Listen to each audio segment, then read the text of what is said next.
We're gonna go quick, let's go quick. Right, we're on the air. I want to make sure. Today? Okay, good. As you all know. Make sure I can set y'all straight. Easy.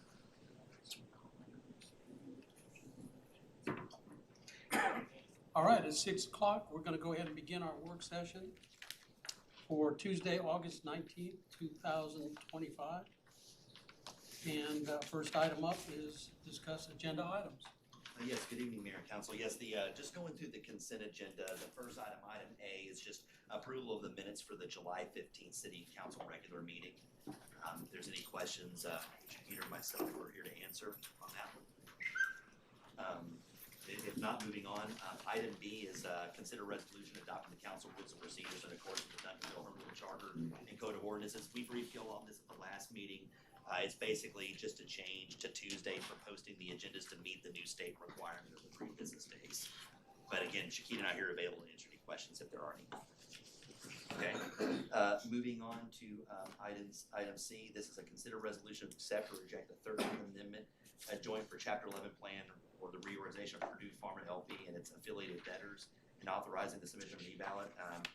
This is Mr. Hager is available to answer your question on this, but this is a negotiated settlement, is my understanding. But Yeah, the opioid litigation, there was a consent judgment that was entered into by some of the big pharmaceutical companies. As a result of that, there was a settlement. The city will get roughly around $50,000 that we have to spend. It's earmarked for drug interdiction programming, and that's what it can be used for. And then after that was approved and final and approved by the court, they filed bankruptcy. And so that will probably be reduced. So this is just to elect. It's been amended 13 times. The reorganization plan is thicker than this file. So if you have questions, I will give you the link and you can try to go through it. So it's just kind of a perfunctory thing that we need to take care of. I assume that the plan will pass and will get approved, even if we elect. We can't opt in out.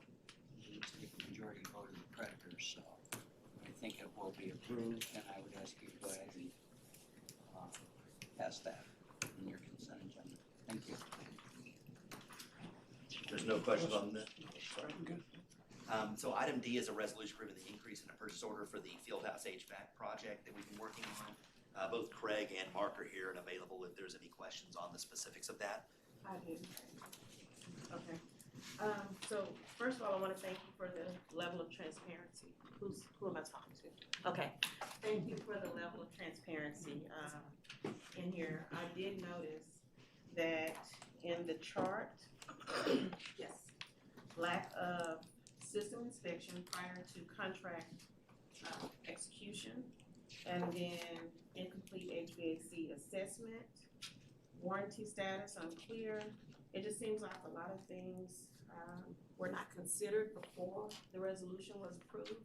So with that, is that accurate? And then how do we determine the amount of the original request if the assessment wasn't fully completed? So yes, this cost overrun and the associated gaps chart, Council, Mayor, esteemed colleagues. So the cost overrun and associated gaps, this chart is accurate. So if you didn't already know, obviously the field house is extremely tenured. And so the contract was designed just to replace the units, so not the actual ductwork or any other items. So what we encountered after we started construction, started the project, going into the ductwork, because obviously we needed to have the smoke detectors wired, everything needed to be compatible with the new systems. And so that's when we encountered like the first part that we understood that there were relays and shutdown switches that we didn't have. So when Summit did our initial assessment, they were very thorough. There were some other things that they identified, obviously, that are a part of this. That train missed, I'll talk about that shortly, but they did the assessment based on just us replacing the units and drew the plans based on that. So I wouldn't necessarily put that burden on them as well. think there's an opportunity for us when we do a contract and we consider a facility that is that old, that we think a little bit broader. Yes, I So- would agree with that.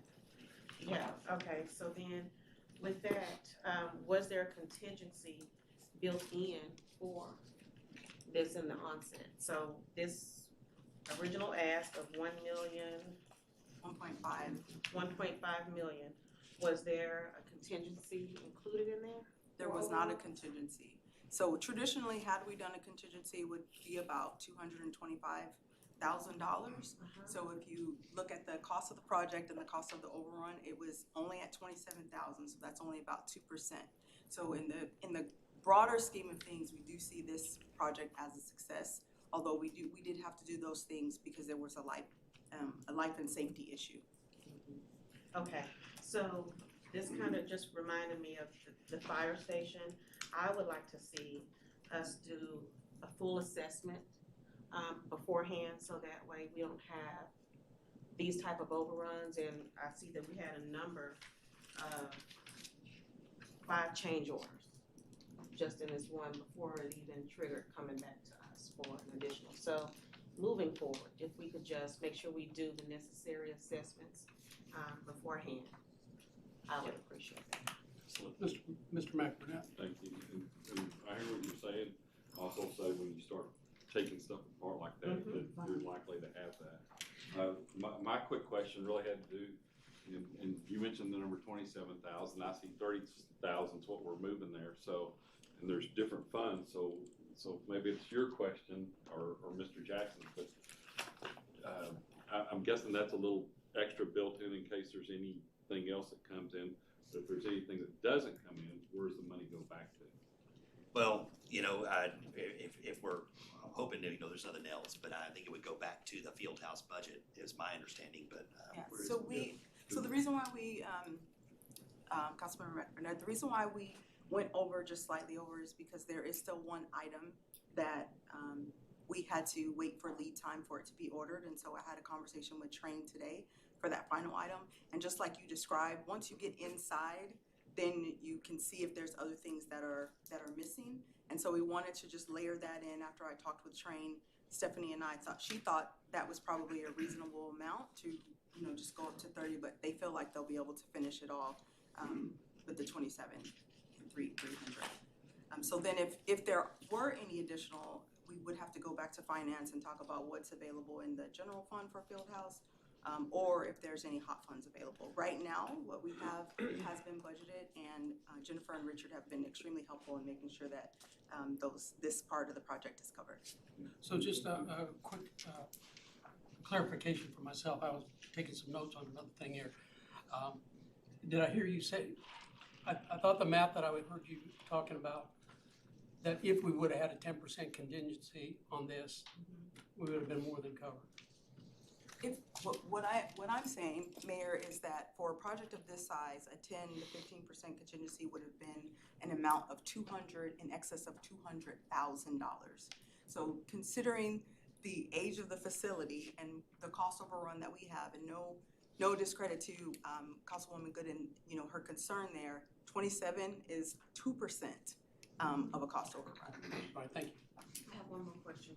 So, yes, I agree, as buildings are aging and we start the process of construction, you will notice some things. I'm fully aware of that. But my comment comes from, it says, lack of full system inspection prior to execution. So if there was an inspection prior to execution, some of these discoveries could have been identified then. So that's the only point in why I asked that. Sure. And then I see one more thing that says available budget, NA. What does that mean?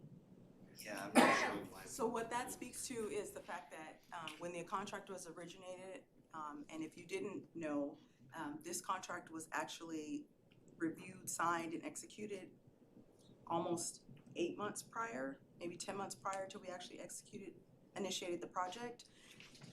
So again, there was no contingency, so that NA is applicable to the fact that we didn't originally account for a cost overrun. Fortunately, there were some funds available in the Fieldhouse General Fund and hot funds to cover these items. So, Thank you, Ms. Angel.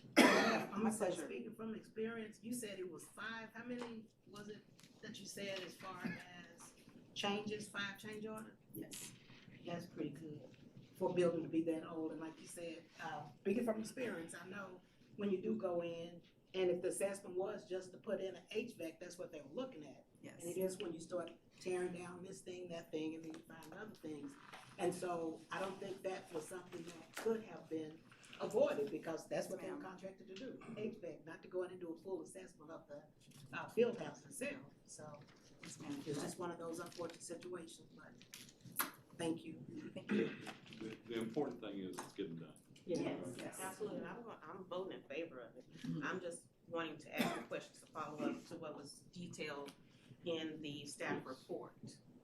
So, And we wanted to include that, like you said, Councilwoman, we and I are appreciate committed to that transparency, and everyone's sentiment here is absolutely correct. There would have been no way that even I would have known, or Craig and his team, even Summit Consultants, Garrett is our point of contact, that was not a part, some of these items were not a part of what he was looking for when he drew the plans. So, Thank you, Ms. Angel, and You're I trust you. my pleasure.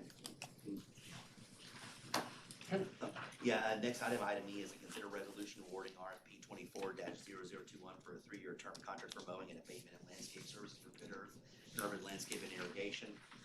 The amount of $1.38634.92 for a 3-year term.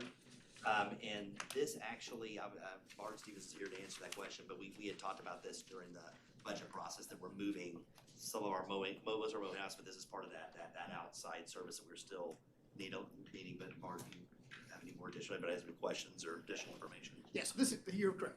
You know, if you recall, about 4 or 5 months ago, we came to you and we laid out the issue we had with when the bids came back so high. So we said, go ahead and approve 3 months. We're gonna figure out how we're gonna move forward from here. We did that. So now this is approving the rest of the funding for the rights of way, the TxDOT right of ways, and the medians and entryways. That will still stay with the contractor for the next 3 years. This will save us money overall, right? Yes, overall, it will save us money, correct. Absolutely. Okay. Item F is a resolution authorizing an interlocal agreement between the cities of DeSoto, Cedar Hill, Lancaster, and Duncanville for the purpose of hiring a regional emergency medical service training officer. Chief Keely is available. Any questions on this one? Interim city manager. This seems to be one of those that crept up on us. I mean, this is the first time I saw this. We talked about it before. This is, how long has this been going on in the works? Because it looks like Cedar Hill's already signed it. Yes, sir. And DeSoto signed it, Cedar Hill has signed it, and we're tonight. And then Lancaster's on the 26th. So, and this is, the reason this manifested was the current contract with Viatel, which with UT Southwestern. The curriculum is fine, we're gonna maintain that, but there was dissatisfaction with the instructor they had. And so the solution was to summary what we do with the regional fire training. We have Chief Mark Madrid coordinates that and provides a lot of instruction as well. We want to replicate that to the same quality, but in this case for paramedic continuing education, so that we can improve the teaching methodology, even though we're going to be using the same curriculum, and this is the solution for that. Okay, are we all paying the same equal amount for cities? No, not the equal amount. It's depending on how many members they have in the different departments. We're the smallest one. Okay. And previously we were discussing this with Mr. Finch and then certainly with Mr. Abernathy, with our budget situation, what have, I've explained to the other fire chiefs, we gotta stay at this just over 38,000. We can't have any increases. And they all agreed to that's going to main. They don't see any cost increases, and I just said for Duncanville, just to be fully transparent, this is where it needs to stay at. Thank you. So you are saying this is budget neutral? Yes, Yes, Okay. it is. it's budget neutral. We're not paying any more or less than what we were doing with UT Southwestern. Thank you. Any other questions?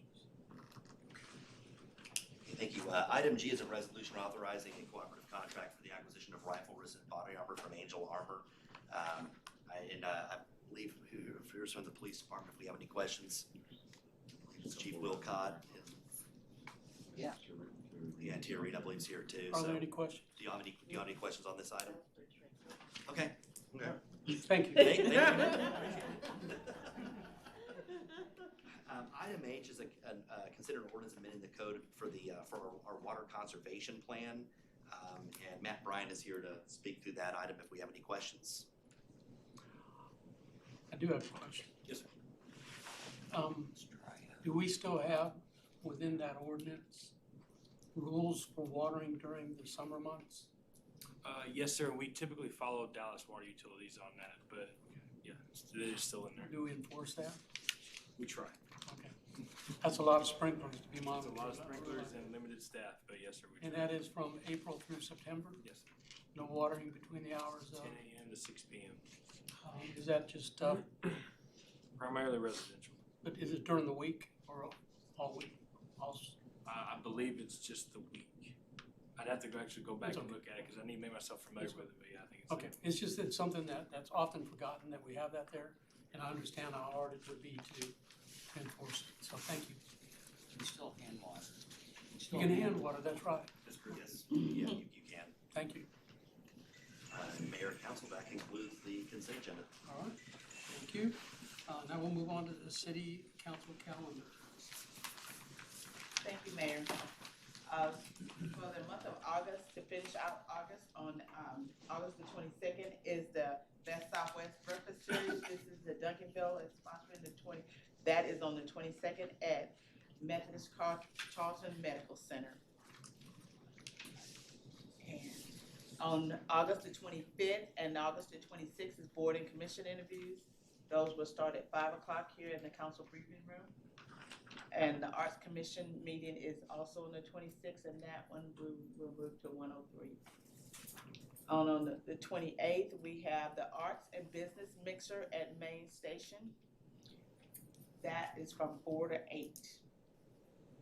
And on the 29th is the Best Southwest Breakfast Series, also at Methodist Charlton Medical Center.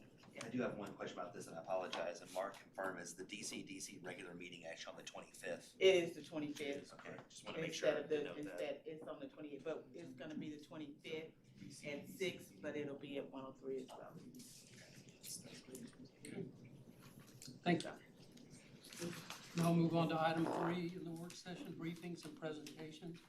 Item 3A, briefing on key changes presented by the adoption of the 2021 building and fire codes and the 2023 electrical code. Yes, Josh will be presenting. Welcome, Mayor and Council.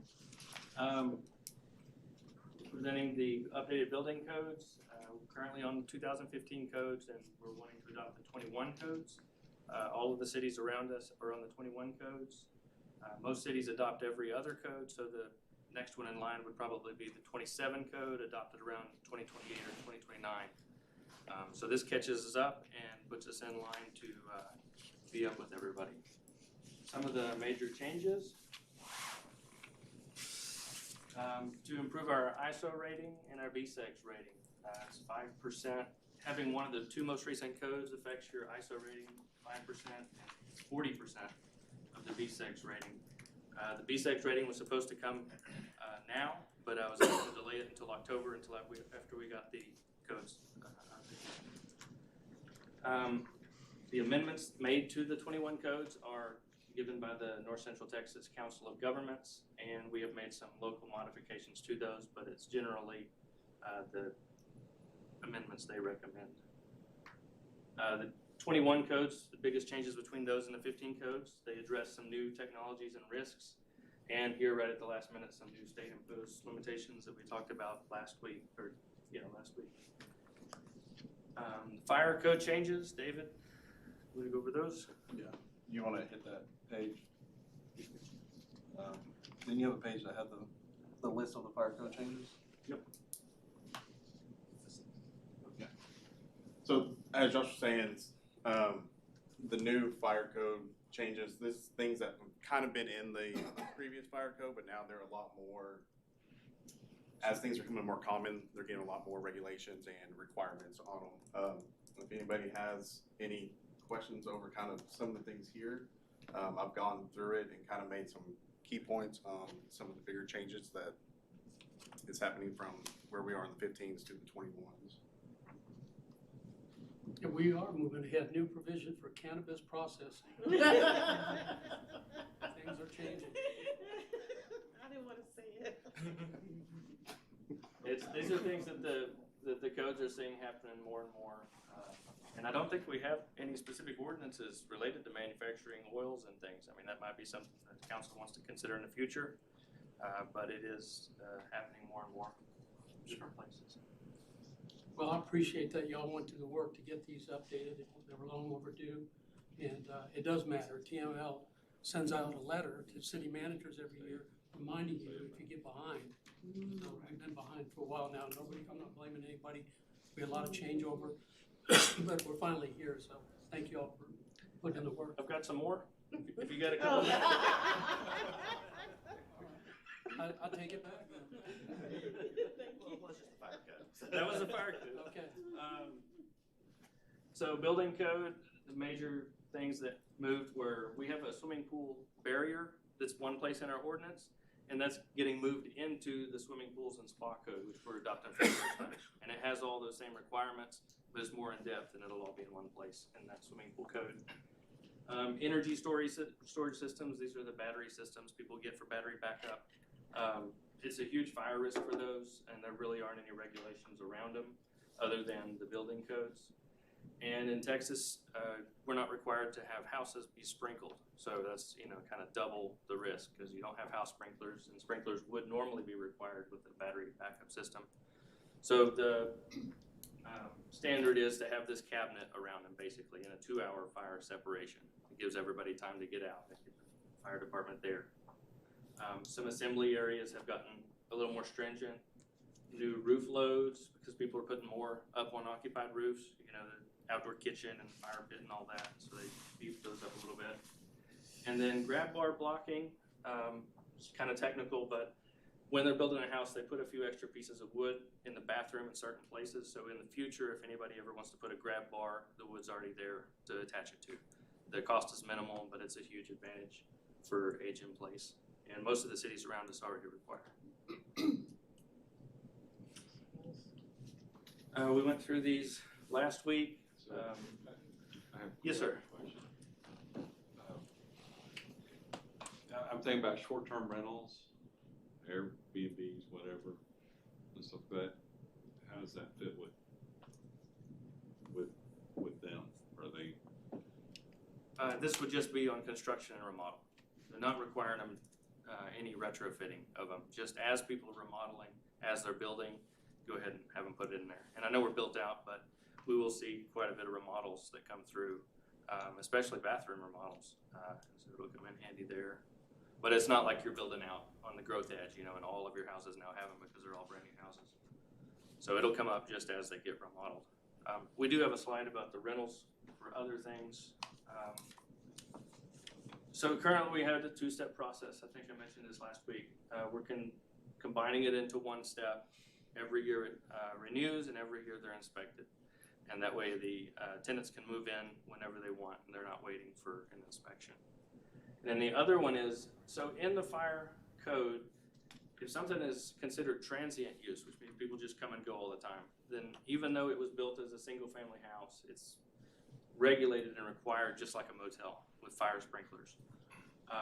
Short-term rentals are maybe not as much risk as a full-on motel, but they are more risk than a long-term renter because the people there don't know the building, they don't really know much about it. So if there was a fire, they'd be less able to, get out or call for help or know where to go. So we've proposed, instead of requiring sprinklers, which can, it's about $6,000 to $8,000 to add to a house.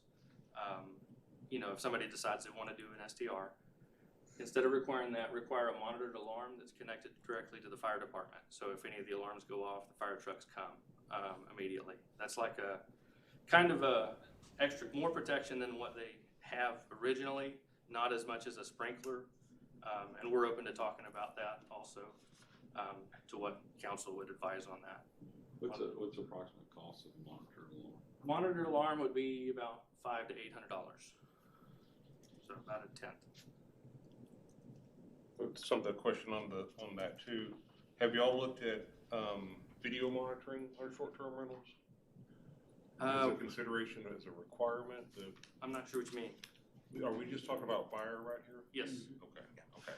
That's why I didn't know if we could reach over into that or not. Okay. Yeah, just the fire monitoring. There's one thing at the end also about short-term rentals, but it's not in our current proposed things. It's like further considerations. So these are what's proposed now, and we'll come back in 2 weeks if everybody's good with it and move for consent. Can I go back to the food trucks real quick?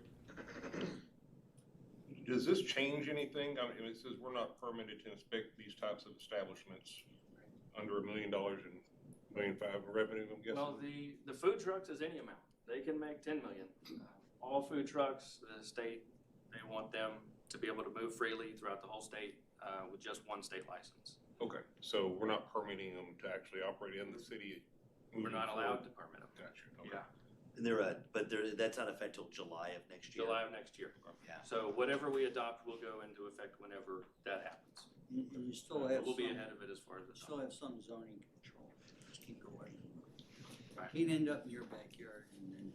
So we won't be able to regulate like the commissary and things like No, that? yeah, and we had some requirements that are gone, you know, about grease and handling grease and, whether they had to take care of it on site versus, Right. you know, they were actually, coming out of Dallas. And so you were required to have a local grease handling, locally, so we make sure it's taken care of, so it doesn't end up out there in the creek somewhere. But all that's gone because the state's gonna take it. Yeah, it will be a lot. The 1.5 million question? Yes, sir. So we can transition maybe some of the regulations over into the zoning code? No. The zoning code goes, you can't park it here. That's all we got control of.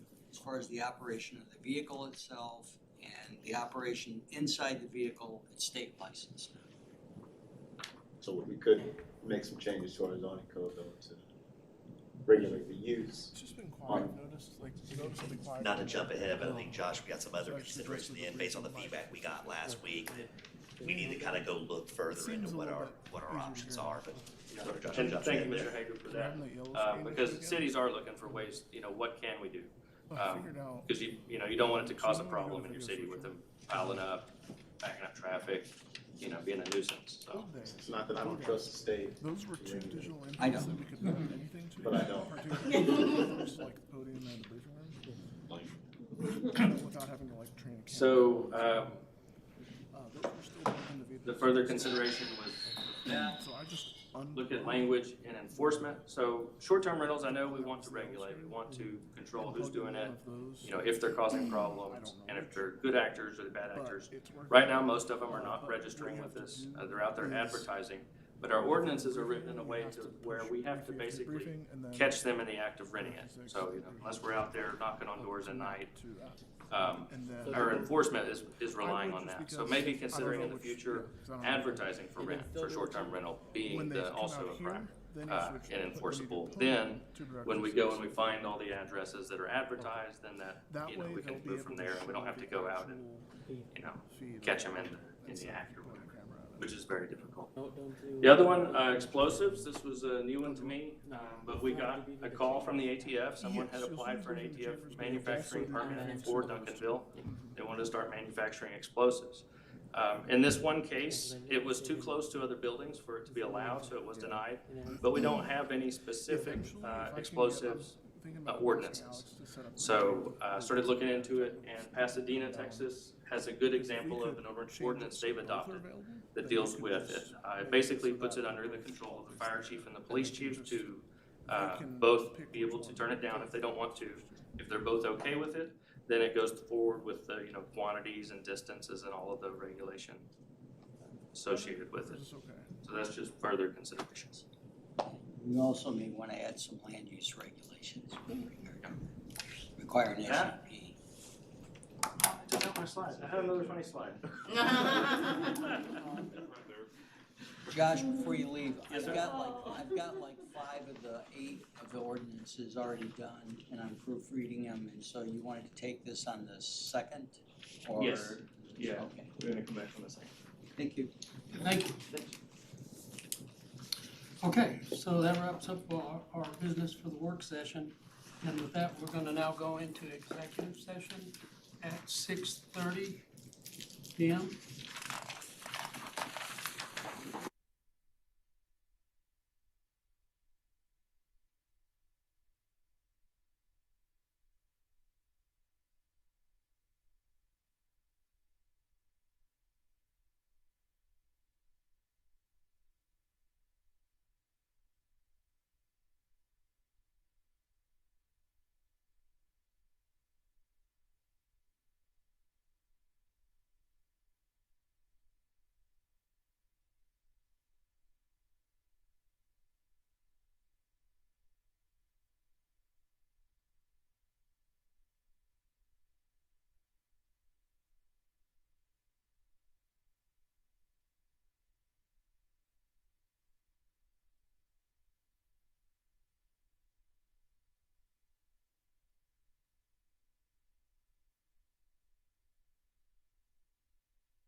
Good, okay, there we go. Okay, at this point, we've adjourned our executive session, no action to be taken, and we are going to reopen our regular session at 7:26 PM. Giddy up.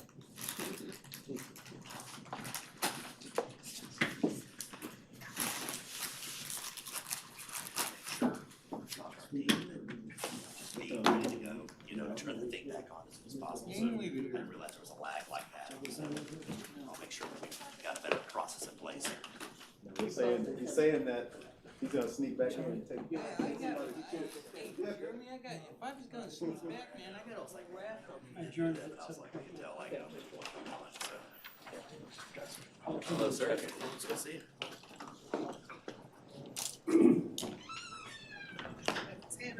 Wait, that's got peppermints.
Yeah, and he even gave me a little bit of history on it too, so I'm definitely on it, so yeah, find out what's going on there. Yeah.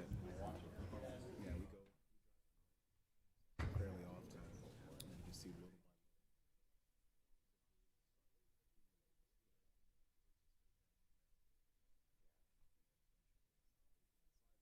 Yes, yes.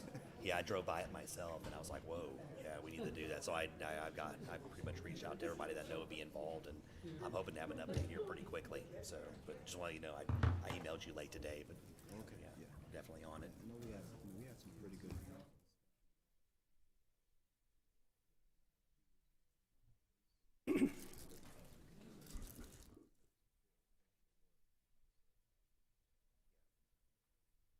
Absolutely. Absolutely, for sure. That's not a good situation. So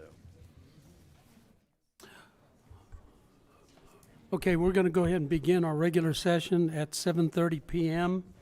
As usual, when we carry over an executive session, I apologize, and I appreciate your hanging with us. But we're going to go ahead and get started here.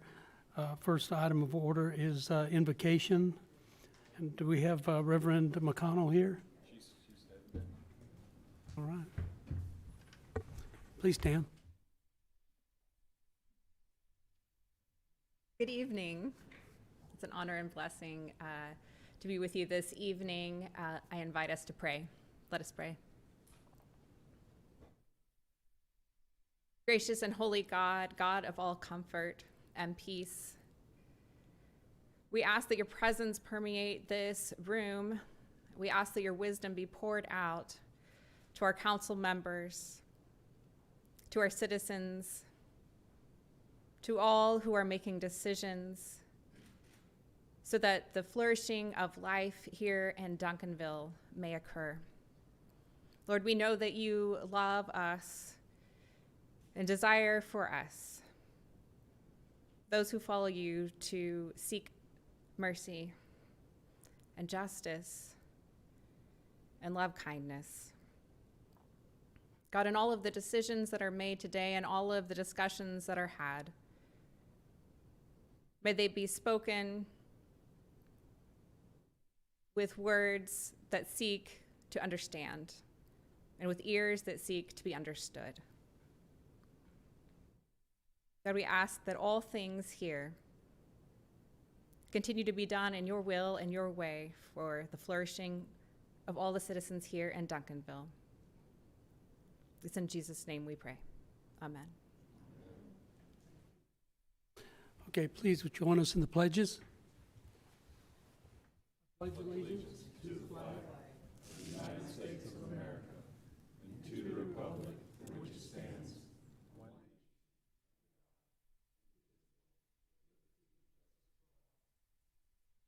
Honor the Texas flag. Pledge allegiance to thee, Texas, one state, under God, one and indivisible. Thank you.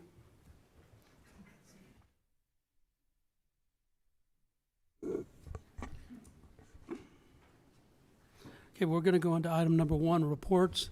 My voice is a little off tonight, so I'm going to be very short. I want to start out by reminding everybody about an event we had. It's been 10 days ago or so now at the library, and which was a backpack and school supply handout.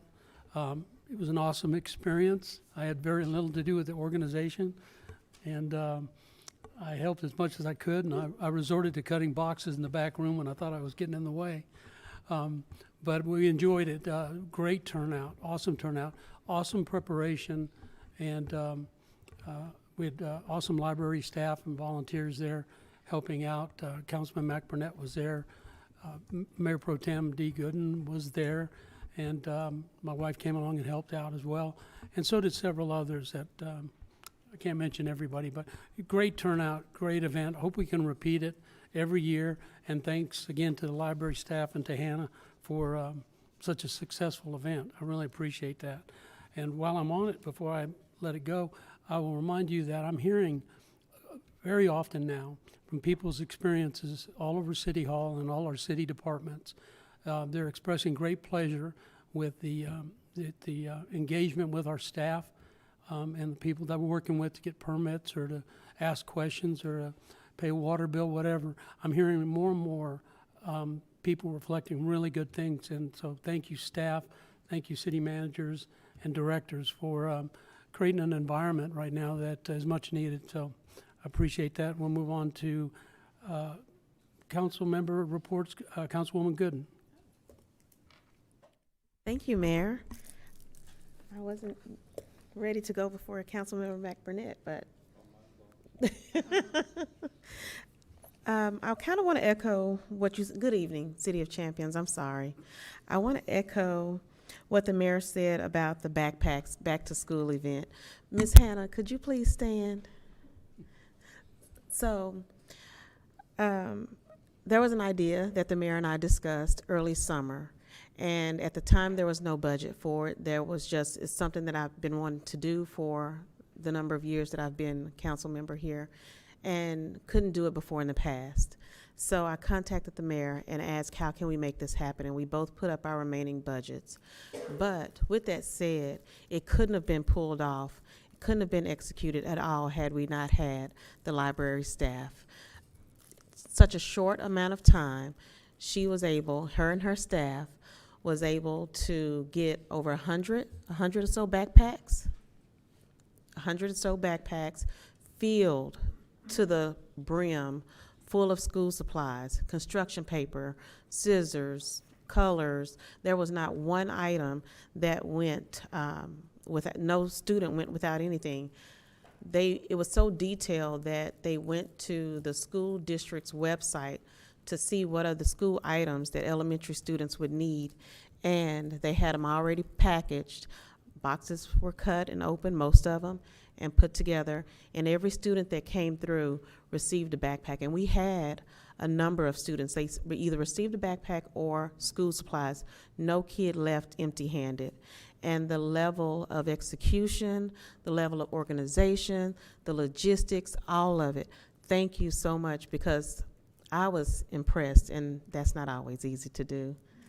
So with a short turnaround, the limited budget, and your staff, you did something that I was not ready to see. The room was filled with school supplies, and you did an excellent job. So thank you for that.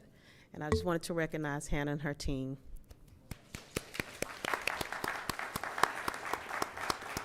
Also, I want to thank the mayor, because it was mostly his budget that went into it. He didn't let me know a certain amount, so I didn't ask. And I was like, go for it all, take it all. So also, thank you, interim city manager, for your level of service that you've been providing these last few weeks. And thank you for stepping up and being as responsive as you are. I do appreciate the transparency and you staying in constant communication and keeping, I know all of us, but for me, updated on the status of anything that I submit to you. So thank you for your level of service you're providing. It's truly appreciated. And with that, that's all I have. Councilman McBurnett.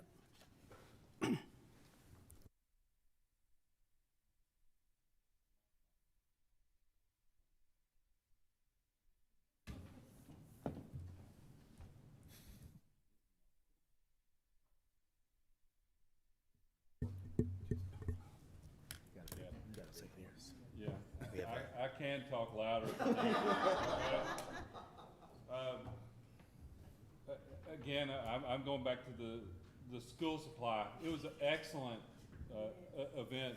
I mean, when I walked in, there was a line going out the back, and I didn't know how big that line would be. And it is a lot of kudos to the staff for making that happen. I will remind you, we have Duncan Switch. And that's been going on for 12 years now. It's a nice street market. I would always encourage somebody to go through there. You always get a chance to see Officer Luna, typically over there as well too, and he keeps things moving well. This past weekend, later that night on Saturday night, there was a concert. It was the JKW band, and I'm going to tell you, a lot of people missed out on an opportunity. Excellent band. Right there at Pohobden Amphitheater, just didn't get enough community support. And I'm saying, when we bring good things, when this staff brings good things, it's worthwhile. Try to make some of that stuff. Also, I want to commend Dr. Kay. She's got a Laughter is Good Medicine event on Sunday at Thibodeau's. Not only did you have good food, but you had good entertainment. Also, the chamber had its bowling and business thing. It's happening on Monday, August 25th. It's an event to help support it.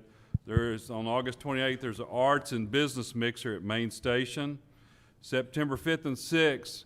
I'm sure Hannah and them are already ready for this, but Friends of the Library are having their book sale. Opportunity to get some good books. On September 7th, it's on a Sunday at the Methodist Church. This is one of those things that's kind of flying under the radar. It's a free concert. It's like at 4:30 p.m. at the Methodist Church, but they have the maestro, Hector Guzman. He's an organist. Free event, type of arts event and something. This guy is well renowned in the music community, but he's here in Duncanville at First Methodist and stuff. And lastly, I'm always going to remind everybody: school started. Please be safe, because Officer Luna will find you. Okay, Thank you, Mayor. Was Councilman McBurnett's Lions Club voice, by the way. And now for Councilman Kuntz to use his sermon voice. Oh.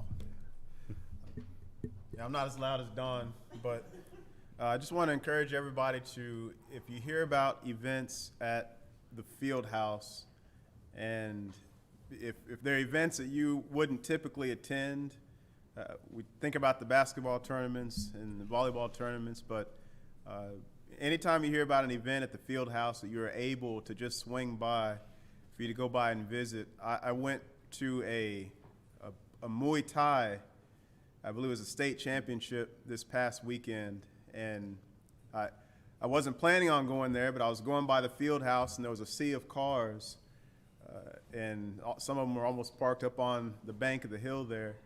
But as many cars as I've ever seen there before, and it was a little bit intimidating because everybody there was super fit and could fight. And so just anytime you get a chance to go to any kind of event, and I just wanted to commend the field house staff and Mr. Brassfield. I know some of the parks department staff were there as well. Just to commend them, because that was a huge event. I don't know how they manage to keep all that under control and organize all of that, but they have some great events, and they bring a lot of people into the city of Duncanville for those great events. And those events, those event hosts and those people who put those events on, they have those events and then they want to come back and have them again because of their great experience at the field house. So I just wanted to thank them. Thank you. Thank you, Mr. Kuntz. Okay, item 2, proclamations and presentations. There are none this evening. Oh, I skipped the city manager's report. City manager. Thank you, Mayor and Council. I apologize for the technical difficulties of the mic, so I'll try my best to do a louder voice as well. I just wanted to remind everybody we're still working through the comprehensive plan. We are going to be presenting that to the Duncanville Community and Economic Development Corporation on August 25th. We'll be going back to planning and zoning on September 8th. And then we have the special called City Council Workshop on September 9th at 4 p.m. And then scheduling for September 30th, a special call meeting again at 4 p.m. With the goal of adopting the comprehensive plan at that time. I just also wanted to thank, we're still going through the budget process. Thank council and their time for the workshop last week. It was a long meeting, but also just a kudos to our staff for putting all the materials together, presenting their budgets, answering questions, and just wanted to say I really appreciate them. We do have our first reading of the budget on September 2nd, and then we are scheduled for adoption on September 16th. One other item, I'm pleased to report that we are caught up with brush and bulk. Thank you to Republic Services and our Public Works Department for their work on getting that done. And then just last item, we do have our Best Southwest TGIF breakfast this Friday. It is Duncanville Day, and we're looking forward to representing Duncanville well. That concludes my report. Thank you. Thank you, and I'll remind you that on Duncanville Day, for this legislative update, we're honored to have Representative Ewing come and speak on legislative updates. So it's going to be a great event. Okay, I'm sorry, Vaughn Davis, I'm sorry. Now we're going to move on to citizens' input, and we will start with a reminder that we have 2 minutes in which you can address any item or matter of public business. Just as you approach, please state your name and address. Mr. Ron Thompson. Ron Thompson, 603 Catherine Court. Hello, Mayor, City Council, Interim City Manager. I was in the meeting next door, and there's a correction to make on the record, and I was too shy to raise my hand. This Thursday, August 28th, is the Arts Commission's Arts and Business Mixer. It will not be at Main Station. It will be at Shayla. It's at 117 South Main Street. It's from 6 to 8:30. The theme of the evening is a jazz note. We're featuring a internationally recognized jazz vocalist. Her name is Erica Johnson. She's performed at the Carnegie Hall 3 times, not once, not twice, but 3 times, and the Feel Good Quartet. This is co-hosted with Shayla Bistro by the Music Lovers Learning Center, which is right next door. The Arts Commission has 2 regular meetings left as the body it is now, and we are not done, so we hope that we see you out there Thursday. Thank you. Thank you. Arthur Jackson.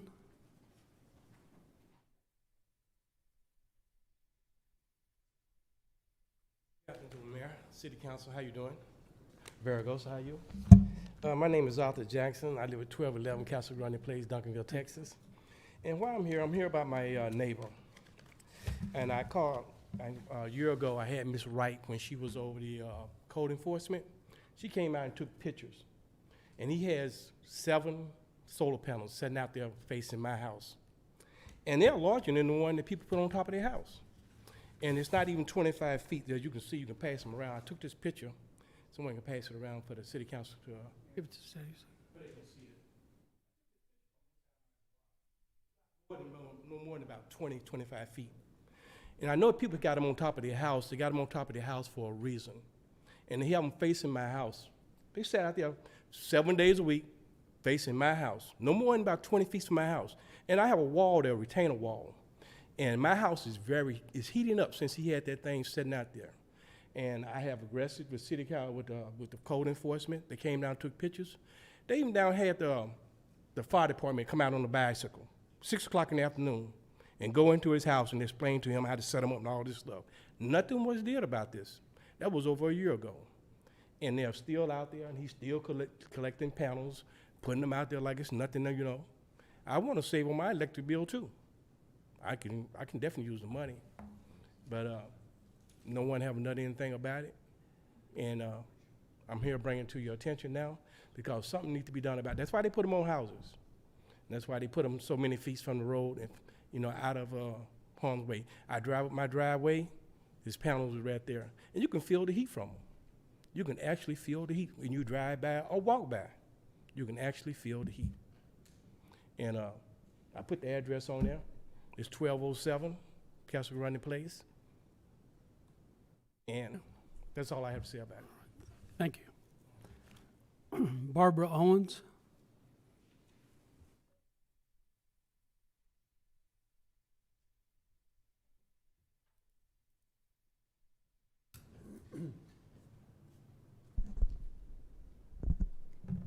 Good evening, Mayor and City Council.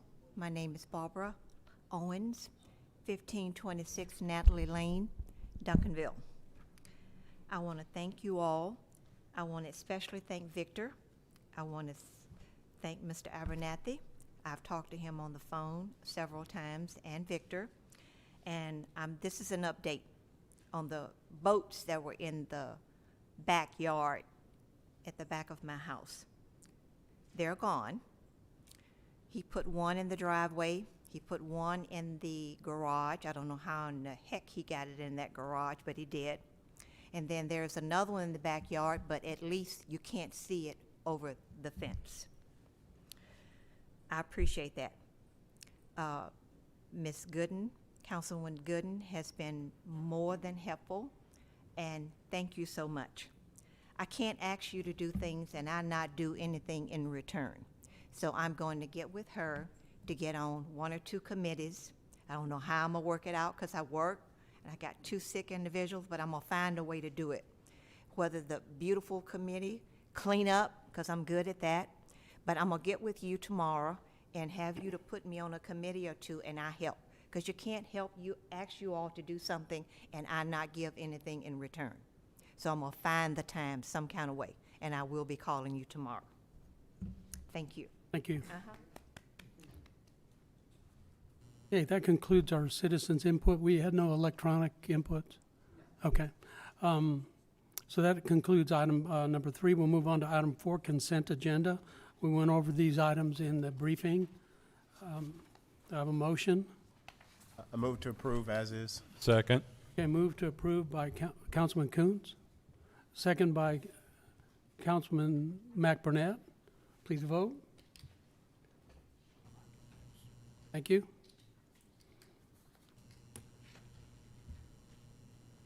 move on to item 5, items for individual consideration. Item A, there was no action necessary as a result of executive session.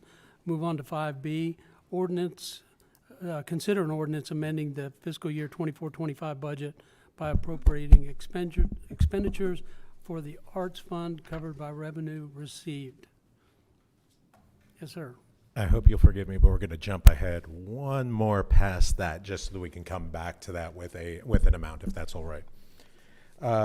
Mayor, Council, coming to you this evening with a resolution to award the arts grants as recommended by the Arts Commission. So a little bit of history. The Arts Commission first was founded or created by the City Council on September 20th, 2022. The Arts Fund was established last year. Then this year you created the Arts Fund Policy and Grant Guidelines.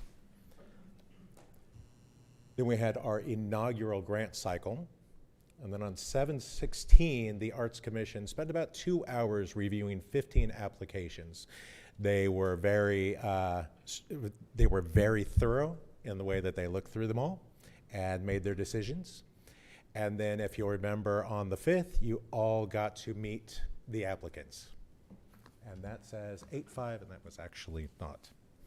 So now I'm going to take you back. I just want to make sure that you have a chance to review the mission statement. This is the mission statement that was given to the Arts Commission by City Council. And a couple items in there to encourage an increase in quality arts programs available to the citizens of the city of Duncanville, to develop the arts and maximize the quality of arts and their contributions to our city's culture. I'm just going to take you back 2 weeks to the presentations that were given. One was Beacons of Light. It was a public arts grant. What was originally requested was $3,000. The Arts Commission recommended funding this project in the amount of $3,000 with an amendment that the artists provide clarity on the mural size and include a QR code on the piece that would go to a city webpage that has local hotels on it, thus promoting the area hotels. The artist has since reached back out to me, and he has clarified that the mural size is 18.5 feet by 10.16 feet, and he's agreed to include the QR code. I would just need to create the webpage for that. The Arts Commission voted 9-0 to recommend approval of this item. Second item the second application that they reviewed was Brown Girls Do Ballet Photo Project. This was a single project support grant. The requested amount was $3,000. The Arts Commission voted 9 against supporting this. They did not feel that this met any of the qualifications or any of the requirements of hot funds. Dance recital. This was a single project support grant. The requested amount was $10,000. I'm sorry. Question. Yes, ma'am. Give me the vote on the last one again, please. The vote on the last one was 9 against, 0 for. Okay, thank you. Sure. Dance recital was submitted as a single project support grant. For a single project support grant, it's a $3,000 limit for a first-time applicant, and all applicants this cycle were the first time. The Arts Commission voted 9-4, 0 against, with nobody abstaining. Oh, I'm sorry, that is this slide. Duncanville Pause and Paint was submitted as an annual arts program grant. The requested amount was $10,000. The Arts Commission recommended funding this in the amended amount of $3,000.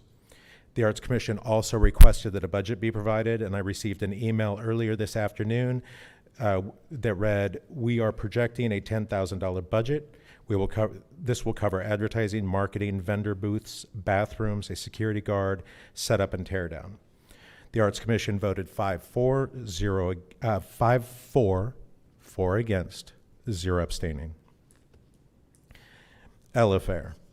Elefair was originally submitted for a requested amount of $4,950. The requested amount was amended during the meeting to $3,000 by the applicant Chair Ron Thompson. The commission approved recommending the council fund this event in the amount of $3,000. That was 9-4-0 against with 0 abstaining. Empowerment Through Ballet was submitted as an annual arts program grant. The requested amount was $5,000. The commission approved recommending to council that they fund this program in the amount of $5,000. It was 7-4, 2 against, 0 abstaining. Fixin' His Plate was submitted as a single project support grant. The requested amount was $3,000. The commission approved recommending the full amount, 9-4, 0 against, with 0 abstaining. Laughter is Good Medicine was submitted as a single project support grant.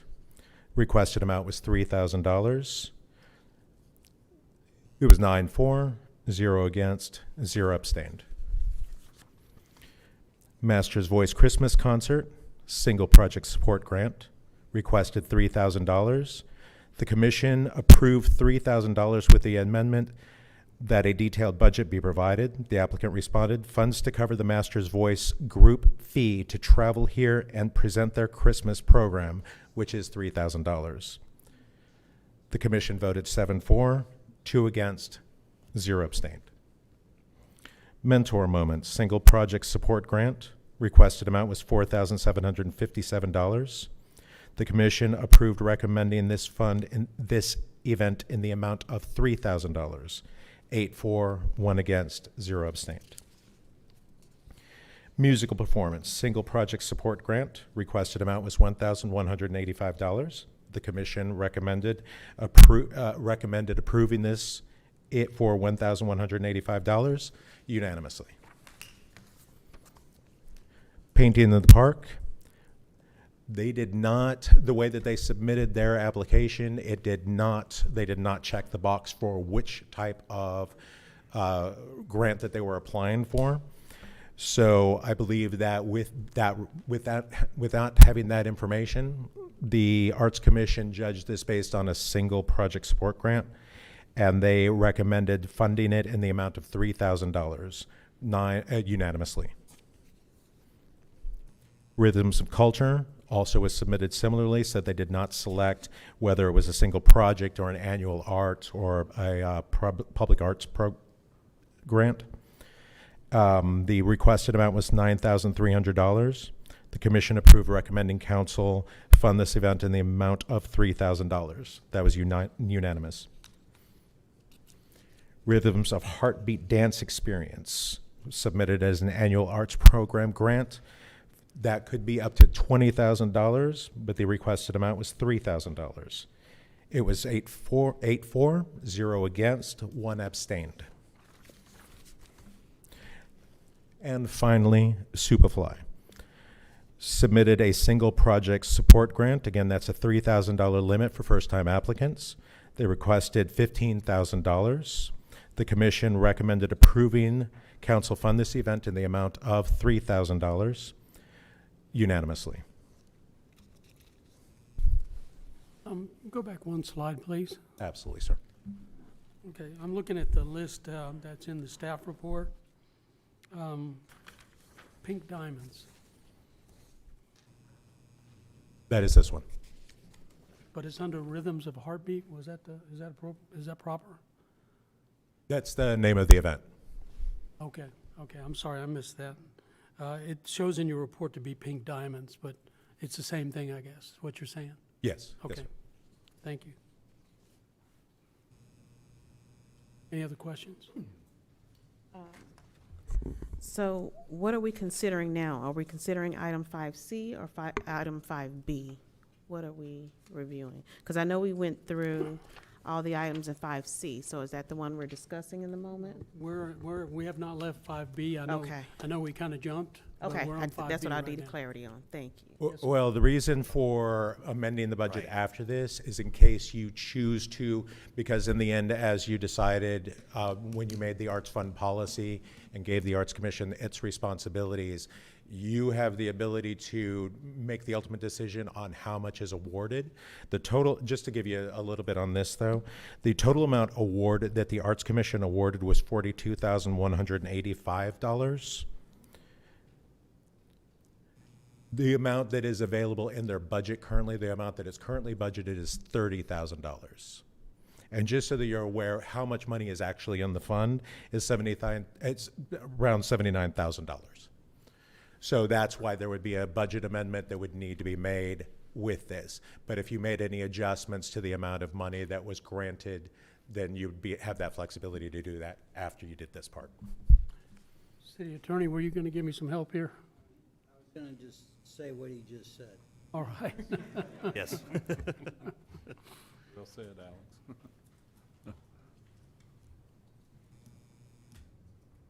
Councilman Kuntz. Okay, sorry. So, so it is, if we approved as is, it would be slightly over budget. It would be $12,185 over what they have budgeted at this point. Okay, what they have budgeted for this particular program. What they have available to actually spend, as I understand it. So yes, yes, sir. Okay, but there is $75,000 in the fund in total. Yes, sir. For the remainder of the fiscal year. Yes, sir. And And they were very moving forward like this is working. But, oh, is it? Oh, it is working. Okay. All right. Hello. Hey. Okay. Yeah, it's just all right. Light Yeah. didn't work. Okay. Yeah. So I guess I don't know. My question might be for the chair of the Arts Commission, but as far as the rest of the fiscal year, are there any other expenses or programs that might require? Well, they already head shaking no. So I'm sorry. They did already come to you with the last of the events that they're planning on doing for this cycle. So I believe at this point that is it for fund requests, and they were very, very conscious of the fact that they wanted to have money that carried over into next fiscal year. Okay, and then another question I have is, what kind of follow-up would there be? So some of these, of course, one-time events, or the murals painted. So what kind of follow-up will the commission get, and then will the council get any kind of follow-up with the progress on these? So any grantee that is funded has to turn in a report 45 days after their event. If they do not do that, they are restricted. They're disqualified from applying for 4 grant cycles or the equivalent of a fiscal year. So we're expecting after their event date, after that event takes place, within 45 days, receiving a report that makes them eligible to apply again. And that also gets us that data that we need to report back to you about how this grant program is working. And then, Mayor, just a comment. I just want to commend the Arts Commission and Ron Thompson for the due diligence here, because they didn't just yes, okay, whatever they're asking for, I can tell that there was a lot of examination and a lot of discussion and a lot of thought that went into these. It wasn't just willy-nilly, and that there was a lot of thought put into making sure that these funds are going toward the promotion of the arts and everything that they've identified in their mission statement. And so I really appreciate the amount of work that's gone into that, and I hope that future arts commissions look at that example. But we do appreciate that work, so thank you. Thank you. And in the staff report, it shows that available budget $30,000, which you talked about, a purchase amount $42,185, and what fund is that difference coming from? Jennifer.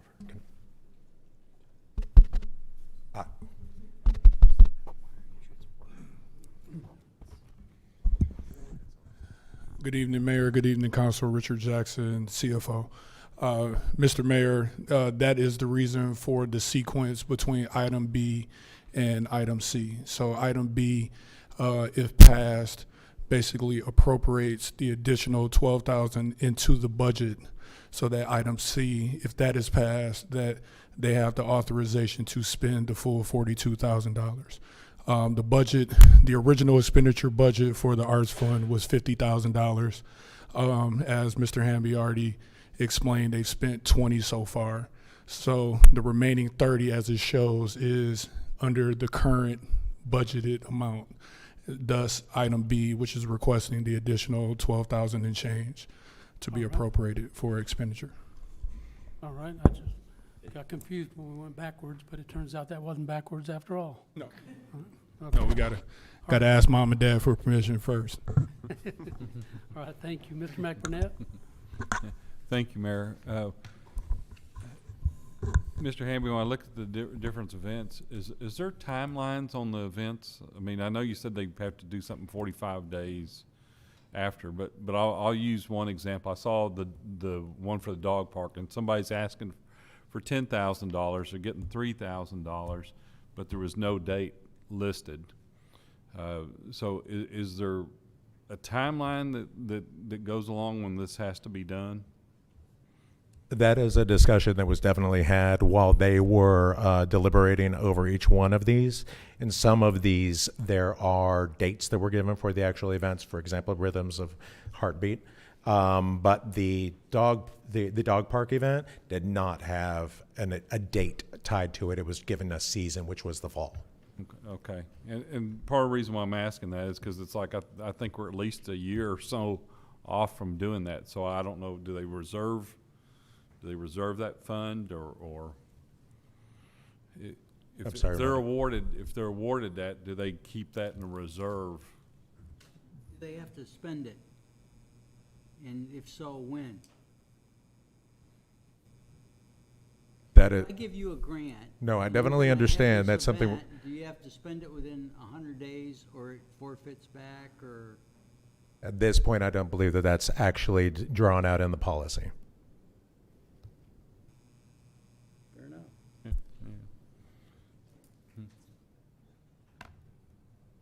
I don't know if they need that now, but okay. And I guess I'm thinking about the same thing along the same lines. I see people are asking. Has anybody come back and said, hey, I really needed 5 instead of 3? Or I will be honest, the applicant who applied for the second item, she knew that she had been, that the Arts Commission had rejected it. I still reached out to her for that last meeting, for the meeting on the 5th, and let her know that you still wanted to see everybody, whether they are approved or not approved. So far, I've not had anybody say, because they've all been notified about how much they've been approved for, or if they hadn't been, and I've not had anybody come back and say, no, I need it. And this was also the discussion that was had by the Arts Commission that night of if they needed that exact amount and they couldn't have it, they had the ability to turn down the event or turn down the grant. So all of those items have been discussed, as well as the fact of, while they were going through the process of approving these, that the policy needed to be revisited and refined based on things that were found even that night and tonight. okay, thank you. And I just lastly, I want to echo Councilmember Coons' Arts Commission. Thank you very much for your due diligence and work in this. Thank you. Was there anything that, one of the questions was, would he have to address the mural ordinance? Do we have to go back to KDB or anything like that? I don't know if there was a mural actually in this, or would they have to go back? First one. The first one is a mural, but during your first meeting in September, I'm anticipating bringing the mural ordinance back to you because KDB has already approved moving that to the Arts Commission, and the Arts Commission will be reviewing that next week, hopefully making a recommendation that you move that over to them. So that should allow for the Arts Commission to be that primary touch point on murals going forward. All right, thank you. Ms. Gooden? Thank you, Mayor. A couple questions. Mr. Jackson, if I could, City Manager, if I could ask Mr. Jackson a question, and I'll have another question for Mr. Alex as well.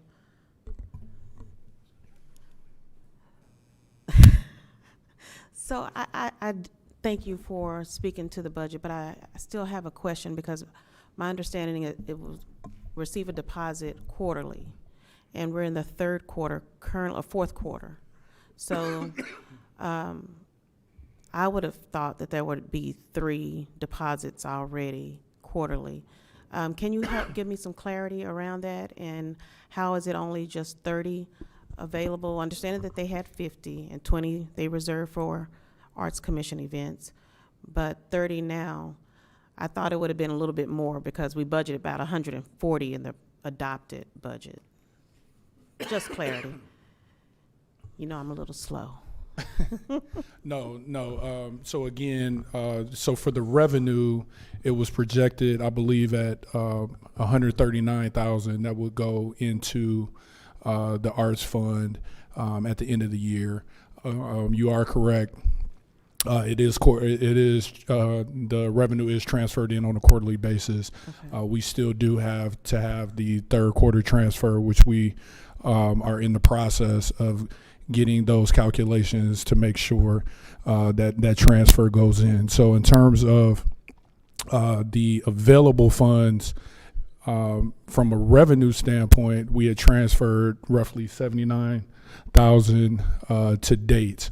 Okay. The reason why the budget was only originally at 50,000, despite the revenue projection being at 139,000, was we were trying to have a conservative estimate from a financial perspective to make sure that, being that this was the first year, that there would finish with a sufficient fund balance so that, whether it's Mr. Thompson and the committee could continue to do things despite the funds only coming in on a quarterly basis. Okay. So based on the revenue projections and where it's going, we project that we would definitely hit that 139,000 number. So both in available fund balance right now, Ms. Gooden, as well as what we project at the end of the year, there's definitely sufficient funding for this additional amount. Okay. But again, the 50,000 was just a conservative start. See, I told you I was slow. Thank you. Yes, ma'am. Okay. Now, I echo what the mayor and Councilmember Coons and Councilmember McBurnett said about excellent job, all the great work that the Arts Commission has put in this. I have some questions about the Duncanville Pause and Paint. City attorney, did he step away? Okay. Hot funds is what we're using, correct?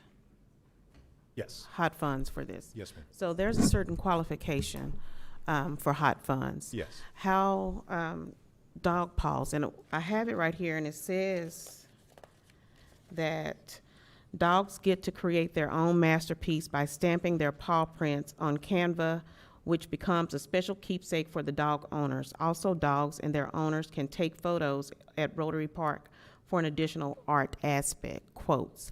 How does this qualify for hot funds? Does it qualify for hot funds? It's the art part of it, not the dog part of it. So tourism and hotels? If someone wants to drive here and stay overnight to have their picture taken with their dog, I'm all in. Okay. And without being cute about this, when we have first-time event, we don't know what it's going to bring. So I'm a little more relaxed in allowing the rule to be expanded a little bit so that we avail ourselves of possibility. Now, if we do this for 3 or 4 years and we can't hook it up to the hotel motel, I'm going to tell you, you probably shouldn't do it anymore. But we're trying to spend that money because it is so restricted. It can only be used for certain things. So we sometimes a little bit more liberal, especially with first-time event. And I might add that conversation is something that was had during that meeting. So the Arts Commission was very aware of that, realized that these were first-time events, realized that those reports coming back are going to be very key to them making decisions as this goes forward. But they were negotiating that back and forth, trying to, especially with the chair, saying, does this qualify for this? Does it qualify for hot funds? Does this align with our policy? And where they found those areas, that question would often come up too, or that statement, that idea would come up of, we need to see how some of these events pan out to see if they do cause tourism that is, at this point being first time, they might not be seen. So is it a requirement that they be nonprofit organizations? For the annual arts grant, I apologize. An arts nonprofit organization? For the annual arts program grants, the eligibility was a 501c3 nonprofit arts organization. Nonprofit arts organization. Is this 501c3 for the arts organization? I'm going to admit I do not know. Okay. Those were just some of the questions I had about this particular one. I supporting the arts and the funding, but I question about this being an actual, the Rotary Club being an actual annual arts program grant. I mean, 501c3.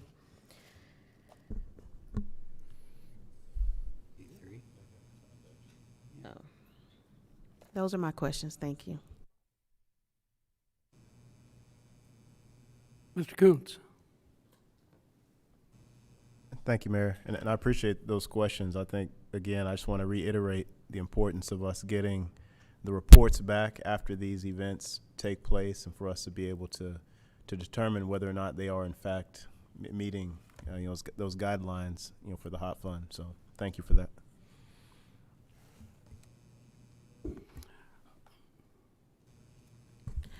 I'd like to make a motion to approve. Second. Okay, motion, we're on item 5B. Motion to approve by Mayor Pro Tem Gooden, second by Councilman Kuntz. Please vote. Thank you. And just for clarity, that is for the $42,185 in funding? Okay. Yes. Yep. Yes. And then I think we need one more. I think Well, we're going to B now. C. Or C, C. sorry. Yes, I think we need C still. Oh, okay. Okay, so item 5C, do I have a motion? So move. Motion to approve by Councilman McBurnett. Second by Mayor Pro Tem Gooden. Please vote. Thank you very much. Thank you. And although Mayor Pro Tem Gooden attributed compliments from me to the Arts Commission, I was remiss in that I did not compliment the Arts Commission, but I will, for the record, compliment you. Job well done. This had to be a pretty strenuous process to go through, and I too appreciate, as someone mentioned, anytime you have to turn somebody down or give somebody less, I know you speak with these people and you explain to them what's happened, but it's difficult. But it's the way things should be done if we're really looking at that many applications. Hopefully they can get right with y'all and come back and get some funding next go around. So thank you again. Job well done. Appreciate it. Okay, now we'll move on to item 5D. Consider resolution 25-509 authorizing a sole source procurement with Olson Planning and Design. Good evening, Mayor and City Council members. Mark Rauscher, Assistant City Manager. Tonight we're asking you for approval of this sole source agreement with Olson for essentially planning support services going back to earlier this year. This was largely needed because of vacancies within the city's planning department. Those vacancies began late last year, and then we had another vacancy occur in the March timeframe, and so Olson was brought in to essentially augment, existing staff to carry out planning duties, whether it be intake of permit requests, CO certificate occupancy approvals, zoning applications, and so forth. And over the last few months, they essentially carried out those duties. We went through this at the last council meeting, but, you know, the initial work order was authorized in November of '24, primarily focused upon the zoning analysis that was needed at that time for the proposed life school project. And then, as I mentioned before, due to staff vacancies in the March 2025 timeframe is when Olson's scope of work was expanded to enable case permit review activities and essentially, you know, provide planning staff support. Since that time, several invoices had been submitted. The first two that you see there were paid earlier this year, and then the two that you see in yellow were actually paid about 10 days ago. So the only ones that are remain unpaid are the two that you see in orange that were received in June as well as July of this summer. And so officially to date, the city has accrued about $125,000 worth of expenses with Olson. We believe our August spend is going to be pretty close to that 32,000 number. We should be receiving that invoice no later than next week. And I was told yesterday by Olson that it should come in just under that 32,000 number. And then today was actually Olson's last day with us. We had a transition meeting this morning, you know, where they handed over all of their case files and information to our staff so that we could, you know, essentially take the baton from this point moving forward. And so we should be getting a last invoice in September for just activities that occurred essentially over the first 2 weeks of August, the first half of August. So at the end of the day, total spend with Olson will be hopefully just under $170,000, but that's why we're asking you tonight for approval in an amount not to exceed $170,000. The city has worked to identify savings in our general fund, both from salaries in the planning department as well as some additional salary savings in city administration, as well as street services. And then we also found some unused training funds as well that'll essentially be able to enable us to pay for these costs tonight. So essentially moving forward, you know, with approval tonight, we'll go ahead and pay those June and July invoices in earnest. And then we've got a new city planner who will be joining us next Monday, August 25th. And so that'll be a great addition to our team. She has a lot of experience from other cities within the North Texas area, so we're really excited to get her. And then, as I mentioned, today was Olson's last day assisting the city. So with that, I'd be happy to take any questions you might have. You mentioned we hired a planner. Are we fully staffed yet in that department? So with her addition, that makes us fully staffed in the planning department. Make some people happy. All right, thank you. Any questions?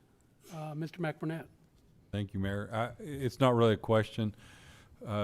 Just if anybody's listening, is that this is something we hashed out last time, so this is something that's brought back, and they found the other funding sources that we needed, so I'm just going to make the motion to approve.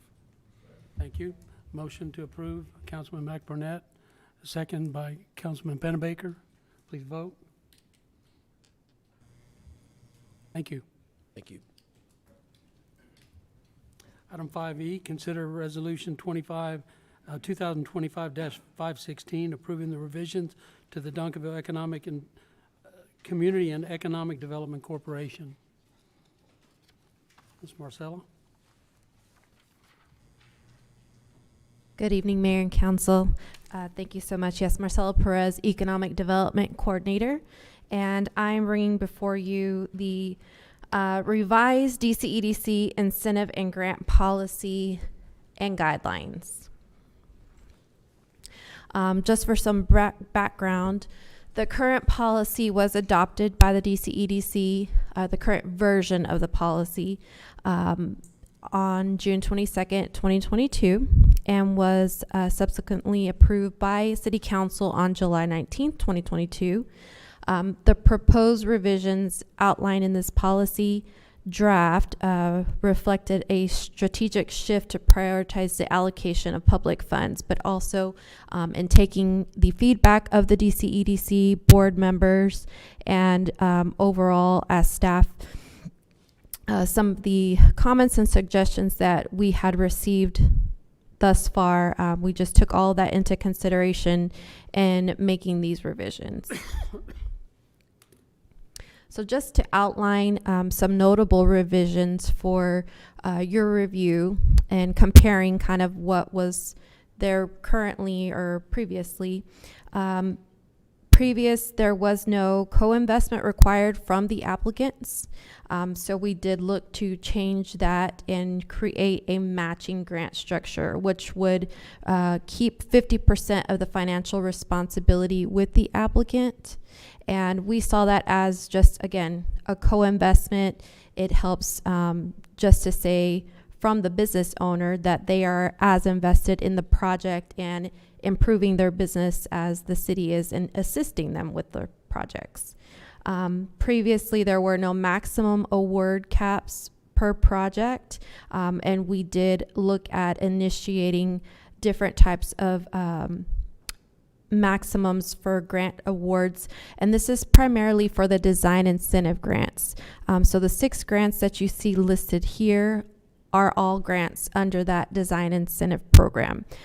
So that doesn't apply to other incentives and agreements that we make with larger developments and projects around the city. This is just for design incentive grants. So paint, $7,500, signage, $5,000, landscape, $10,000, facade, $10,000, pavement, $25,000, and infrastructure, $20,000.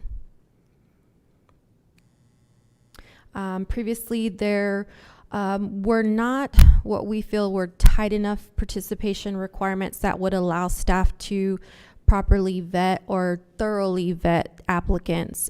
Again, we'd have comments from either the board members, you all as council, or even residents about questioning certain applicants' status, their eligibility to collect taxes, and we just didn't have that ability to ask for that in the policy the way it was written. So we decided to add additional participation requirements, such as being able to review their business tax filings, being able to review their tax payment and license status, their business licensing, any code compliance activity, citations, fines, and then of course if there are any accessible business reviews, and really just being able to take all that's available and include that in the application processing and recommendation to DCEDC and ultimately to council. Previously, again, some loose application submission requirements, and again, just reiterating the fact that some of this is specific to those design incentive grant applicants for those 6 grant types that I listed previously. It would add, the new version or the revisions would add requirements to include a business plan, a marketing plan, and a copy of the business's sales tax and use certificate. That would, again, further prove that this business is paying sales tax back into the fund that would fund these grants. Of course, I want to just reiterate that we don't intend in any way to impede a business from applying for assistance. So I would fully, and I have had conversations with small businesses that have not had a business or marketing plan in place, and I have offered that assistance to them. And as personally, and also additional resources for other organizations that can help in other ways.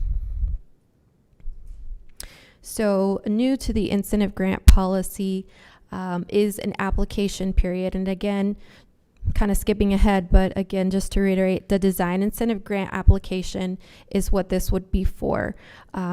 This would change, instead of receiving them throughout the year, it would be really a targeted effort to set an application period that we could market to businesses to let them know that we are receiving applications during a specific time.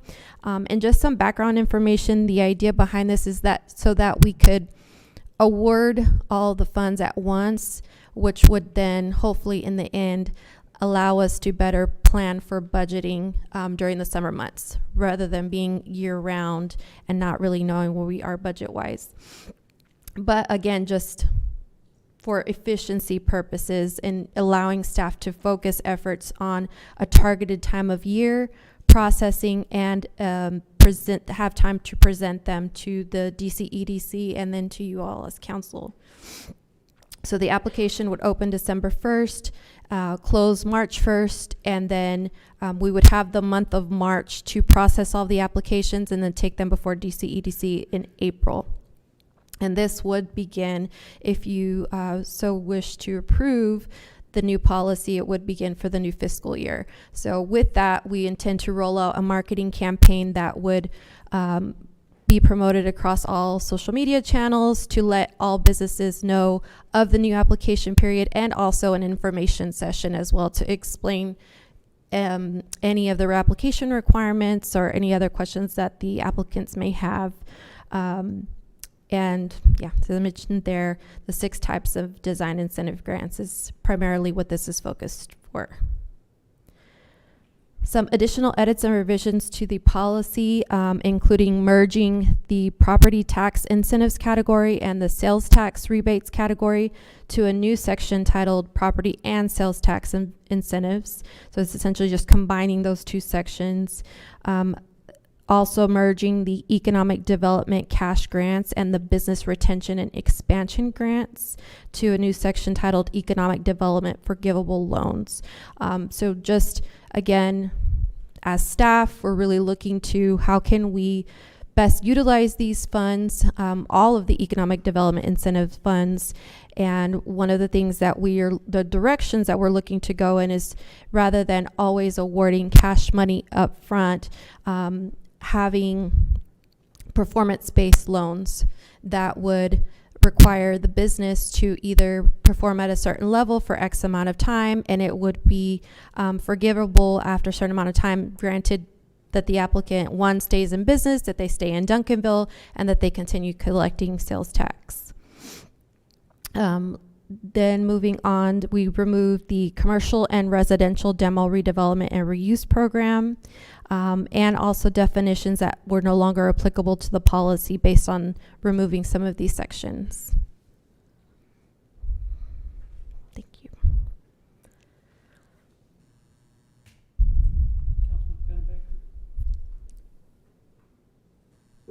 Hi, thank you. I don't have any questions, but I want to just say thank you. Y'all done a wonderful job with this. Thank you. It's a lot of things we've needed for a long, long time, and I'm looking forward to this. The work y'all did and the EDC, I applaud this, and Thank the you, next sir. part too. I'll keep my mouth shut during the second part, but Thank I'm you, very sir. happy with this. Well, we have another Councilman Coons. So, yeah, first of all, I want to echo what Councilman Pennebaker said, because I remember when we revised this policy, I guess it was about 3 years ago in 22, and now we're having an opportunity to do it again. It's just kind of an ongoing process. We just keep making it better and better. And so appreciate the work that, I guess, the EDC spent a lot of time discussing this and going over it. I just had a couple of questions on the previous page, 74, and I guess we'll work our way backwards. So, yeah, if we Sorry. go backwards. Yes, sir. There we go, on page 74. How many businesses actually apply for the property and sales tax incentives?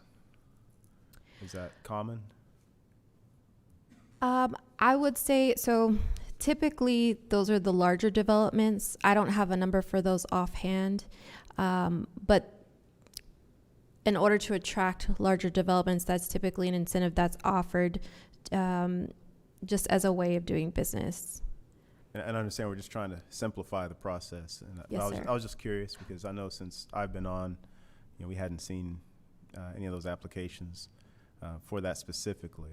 I know we've got opportunities coming up, so I'm glad it's there. But Yes, sir. And another comment to that regard, that is something that's another reason why we chose to change the application and just apply it to the design incentive grants, because typically those deals with the larger developers are being done. There's negotiations, and the terms of those are being hashed out and then finalized in an incentive agreement, which is brought before council and you get to review the terms, and so those are a little differently. We wouldn't expect, a large corporation to fill out an application, whereas our smaller businesses, that would be more appropriate. All right, thank you for that. And then, Yes, sir. Back on page 72. Let's see, and I think you said this, but so now so I've got a current copy of the application, so the application itself is going to change. So, all of this, they'll have to fill in this information now on the application itself. Tax filings and code compliance, all those things. Yes, well, the top section are requirements that we would take into consideration when we're reviewing the application. We're not necessarily asking the business to provide that information to us, because we would also do our due diligence internally to work with other departments such as code and permitting to see if there's any open violations or anything like that. The application requirements, that bottom section, are what we would physically ask for the applicant to provide, actual documentation. So a hard copy of their business plan, a hard copy of their marketing plan, and as well as the copy of their tax certificate. Okay. All right, and that's still good. I know that there have been times when we do ask that information there at the top. Sometimes questions like that come up, and sometimes it seems like maybe we should or shouldn't be asking some of those questions, but now it's in our policy, so that's good. And then just one more question on page 71. And there, so a business could still apply for, so all those different types of design incentive grants there. They can still apply for a paint grant, a signage grant, a landscape grant, and so the total could end up being $75,000 or whatever if you add all that up. Right. But now they're eligible to apply for more than one grant. Okay, but each one has a cap on it. Yes, sir. Individually. Mm-hmm. Okay. And this is just a general thought comment for the council is, I'm not sure if with these restrictions on the design incentive grants, if there were a key property in a strategic location and there was a major opportunity to do some improvements with, some business going in there, are we putting any limitations on that? And is there any way that if we saw that, there was some business that had some merit that we wanted to waive some of these restrictions temporarily, if we wanted to be able to do that? And that's just a thought I'm putting out there. Well, it's an interesting thought, because I can see, I do some outside contract work.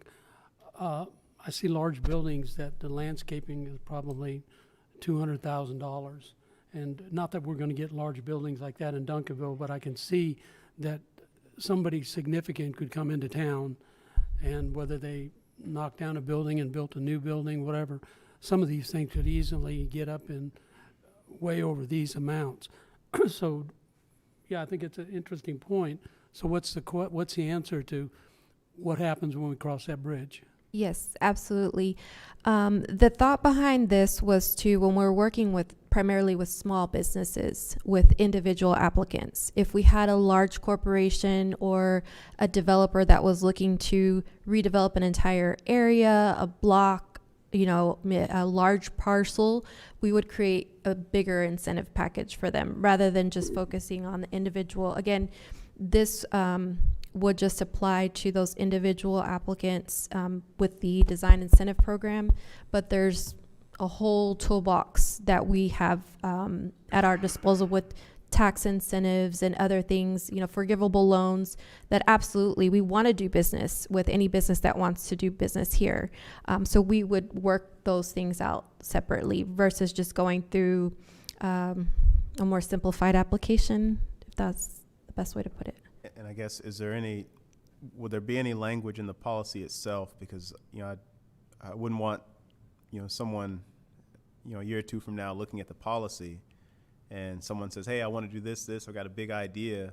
And then someone looks at the policy and says, well, no, we can't do, at least when it comes to the design incentive part of it. So, again, is there any language in the policy itself that would allow someone to say, okay, we can move forward with this idea,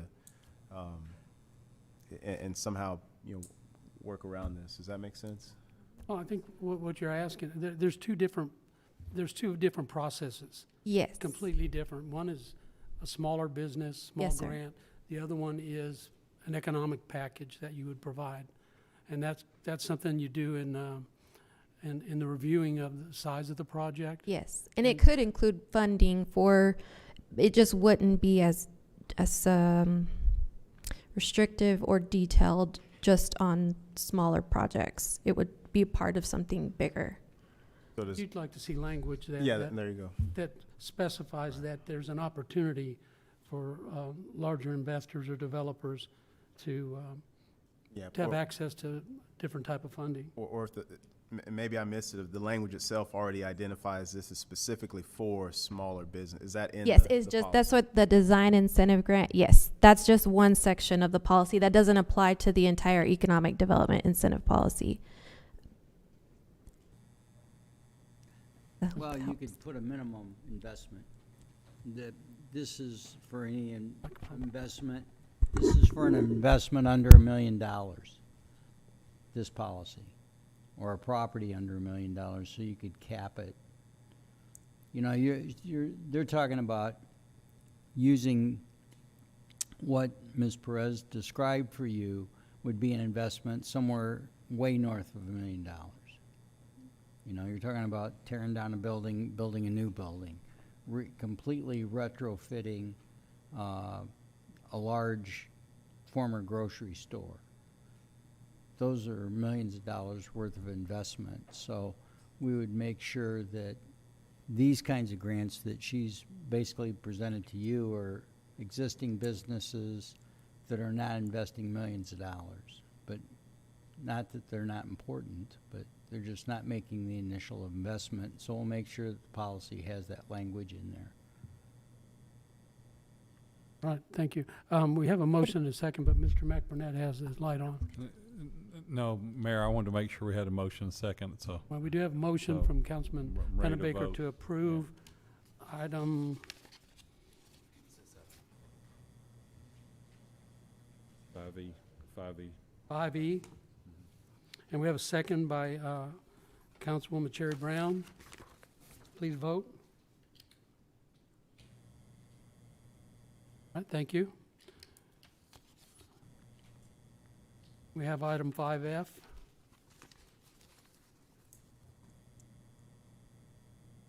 All right, so moving on to the next item. This is the DCEDC, the new DCEDC sponsorship policy statement and guidelines. So just a little background on this. As you may know, the DCEDC allocates funds annually to support nonprofit programs that further a charitable cause, economic or community growth, or serve a public interest. This policy statement and guidelines did not exist before.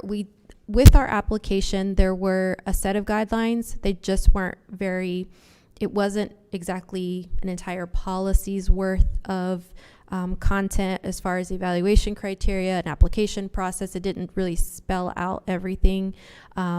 So that part did exist, but the entire policy did not. But the hope is that this new statement and guidelines will allow the DCEDC and staff to provide requirements for the evaluation, administration, and acceptance of requests from the community for sponsorships. Some key highlights. Again, with this policy, the intent was to create a purpose statement, so trying to kind of define exactly what we're trying to accomplish with these types of requests. Expanded eligibility criteria, things like asking for or requiring the event to be held in Duncanville, because primarily there was the requirement that the applicant be based in Duncanville and be serving residents, but it didn't necessarily require their event or whatever type of sponsorship they're requesting for that to be held here. We also were asking to add a minimum requirement, a minimum attendance, threshold of at least 100 or more attendees, so that it would be a sizable event or involvement. And then also adding the requirement that the requests not exceed 15% of the overall budget, as the intent of these sponsorship requests is not necessarily to fund an entire program or by any means be any type of regular ongoing funding. These are special requests that sometimes are one time, just depending on the participation. But again, the criteria of the 501c3 and their basis in Duncanville is important. There's more explanation of the application assessment and the application process, explaining for the applicant what that review and award process looks like. So a timeline, so to speak, of review, because we get a lot of questions, how long is it going to take to review our request? What's next and what do we need to do? So it kind of laid that out all for the applicant. In addition, something that was asked that we are kind of expanding on is the marketing requirement for not only the DCEDC but the city, and asking both entities to be listed as a sponsor through all marketing materials, and also adding a reporting requirement, so that again we have data and metrics to provide back. So if this is an applicant that continues to apply year after year, we can then ask them to please provide their outcomes, their events. Now again, these sponsorships are aimed at supporting charitable causes. However, we do want that if the applicant is stating that they're assisting Duncanville residents. Okay, well, how many residents did you serve? How many residents did you serve? Did you assist? What type of financial assistance did your fundraising? Because especially for those requests that revolve around fundraising, we want to know how much of that went back to serving our residents or our community organizations. So that we asked for the applicants to provide a post-event report to the DCEDC detailing how the funds were utilized and the results of the event sponsorship. And if the organization does not fulfill the reporting requirements, then future sponsorship requests would be impacted. So this is a snapshot of the application, which was already in place. And as I mentioned, there were already a set of guidelines included on the backside of that application that kind of gave, a high level, just provided those guidelines for the applicant to let them know what those minimum requirements were. But the hopes is that the policy will be given to the applicant as well, in addition to the application, which the application is taken back, but the applicant could be able to maintain the policy.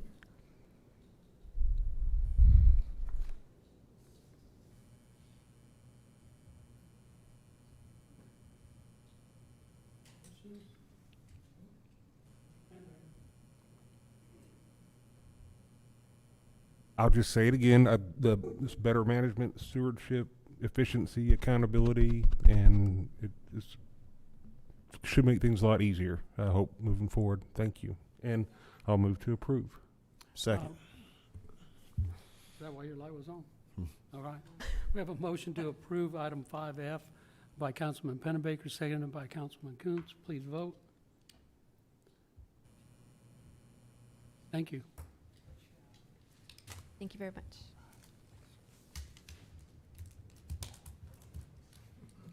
All right, now we're going to move on to item 6A, Staff and Board Reports, Parks and Recreation, Quarterly Report. Mr. Bart Stevenson.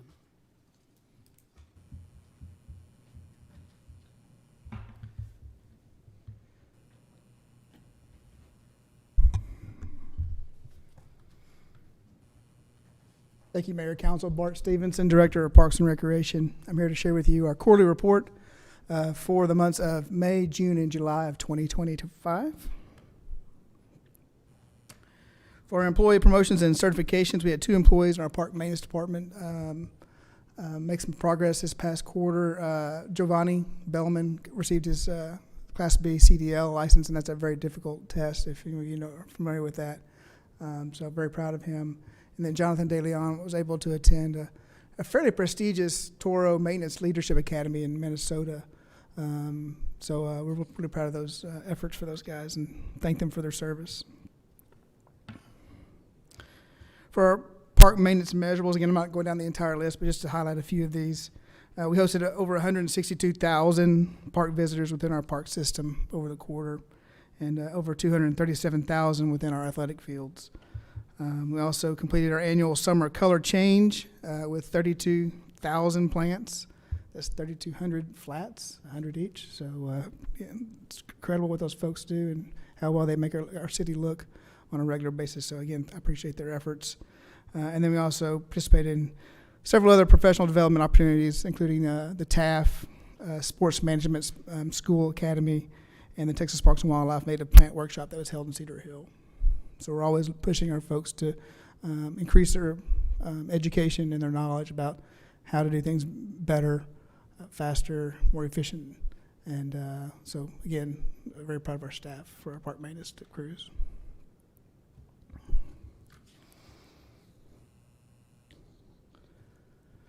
Moving to some of our new installations and enhancements. Obviously, we had our second season of the splash pad this summer. Again, kudos to our staff. We have not had any down days this summer.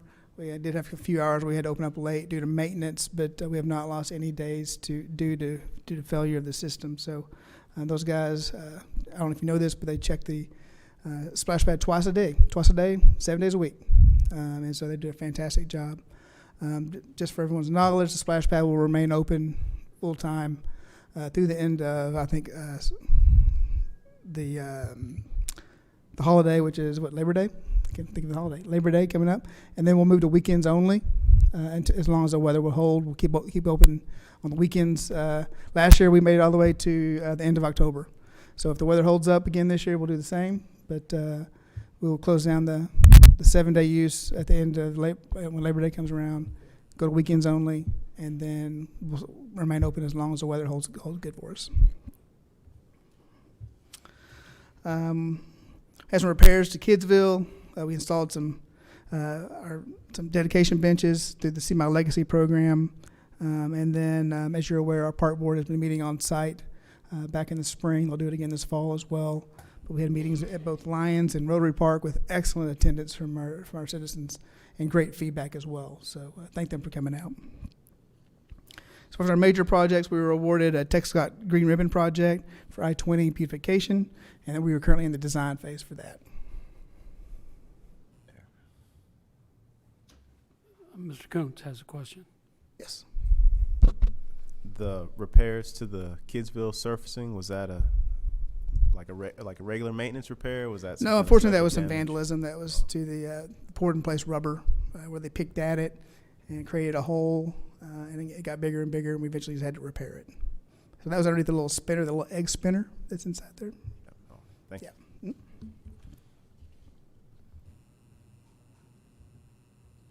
Our Keep Duncanville Beautiful board is always very active. They recognize, of course, Scooter's Coffee Shop. This is Coffer Shop. It is coffee. And then, of course, had their spring curb appeal winners. And then we had 3 residential native landscape permits also issued over the quarter. Hosted a community cleanup at Waterview. And then Tyler and Mr. Dillard were able to attend the Keep Texas Beautiful annual conference in Austin. And then we have an upcoming cleanup on September 13th, and that says TBD, but it's now been set for Hollywood Park area. Moving to our recreation center for May to July, 82 new memberships, over 5,700 visits, 40-to-1 new silver sneakers and Renew Active members. Great job. On the classes, programs, and coming soon, I'll focus on what's coming soon. You'll see a cooking class, painting class, guitar class, and volleyball. And those are all programs that are still in the works. But I want to take the opportunity to commend our Recreation Center manager, Baron Brassfield, for the hard work he's done in trying to bring new programs and events to the Recreation Center.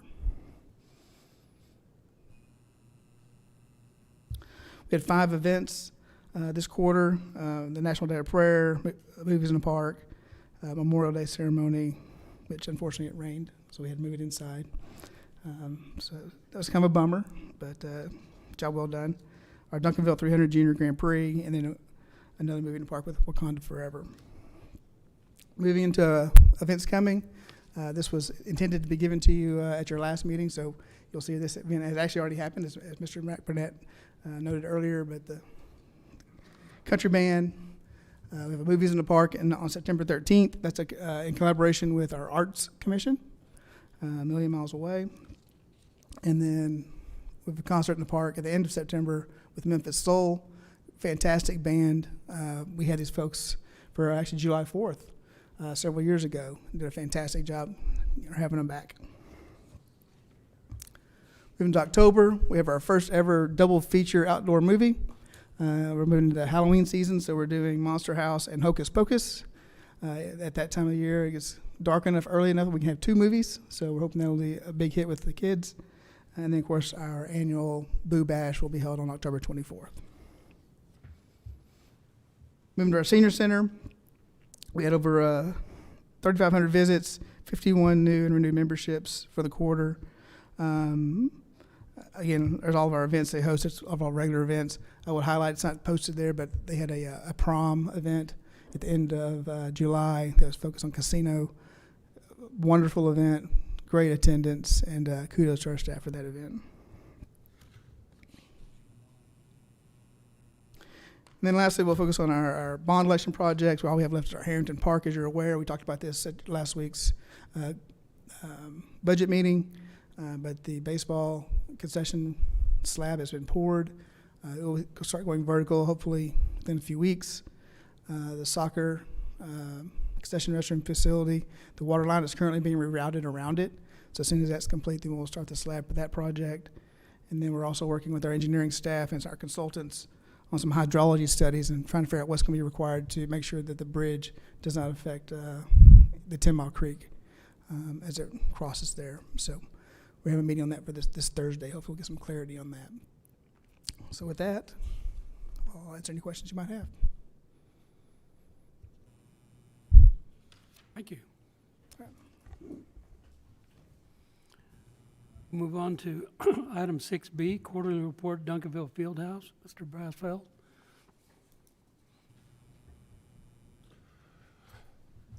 Good evening, Council, Mayor, Richard.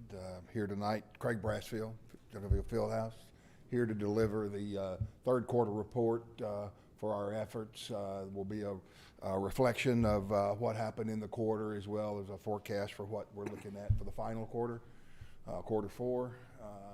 Here's our revenue totals compared to our budget for the months April, May, June, which reflects $134,233 revenues over expenses, and obviously the economic development transfer is in its final days, but does not include in these numbers.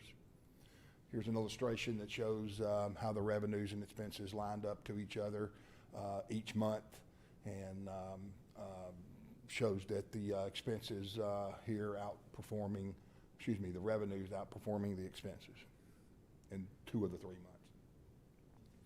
months. The quarter, we hosted 13 basketball tournaments, 2 camps, leagues, and jiu-jitsu tournament with 1. The featured tournaments are in blue. This is April's calendar. Gasso, again, leads the way with 2 events. Open Gym Premier, Texas Impact, all great tournaments, and gave us a very strong April. May, where we're getting into the really hot part of our calendar, the karate tournaments are off the chain, as was mentioned earlier this evening. I shouldn't say karate, mixed martial arts. All sorts of karate and jiu-jitsu do real well at the field house. Again, another Gasso in the month of May. That was a live event that we had college coaches and catering throughout the event. The month ended with the Hype Sports Youth Tournament that we've had for several years during the holiday weekend of Memorial Day. June being our biggest month of the year, features our summer camp program kicking off, as well as the Texas Association of Basketball Coaches tournament. Was by far our biggest event of the year this year, and I'm proud to say that they recognized our efforts and have renewed for next year. And we're working on some other events that their organization brings to the table in the junior college field. So we're moving our efforts to get the college coaches to come and scout junior college players, as well as high school players that we've been doing for years there.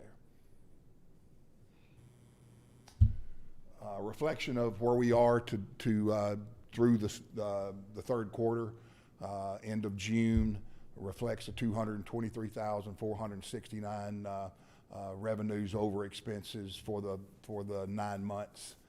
Again, we realize that number is a pretty strong number, and we wish we lived in that world of 225 plus, 223 plus revenues over expenses, but it will level out and be real close to our budget by the time the year is over. And primarily, here's an illustration that shows October through June, the 9 months, how the revenues and expenses trended to get to the numbers that we are. The backbone of our organization and what we do at the field house obviously is very strong with tournaments on the weekend, but equally as strong is our programs and partners. Extremely happy to have all announced that every one of these guys are coming back next year. Several of them are increasing their investment and their efforts to run their program. Looking for other programs. We don't have many opportunities left, but we are talking to others to fill the final spaces that we could host some other programs in our lineup. But all these guys are all coming back for another year.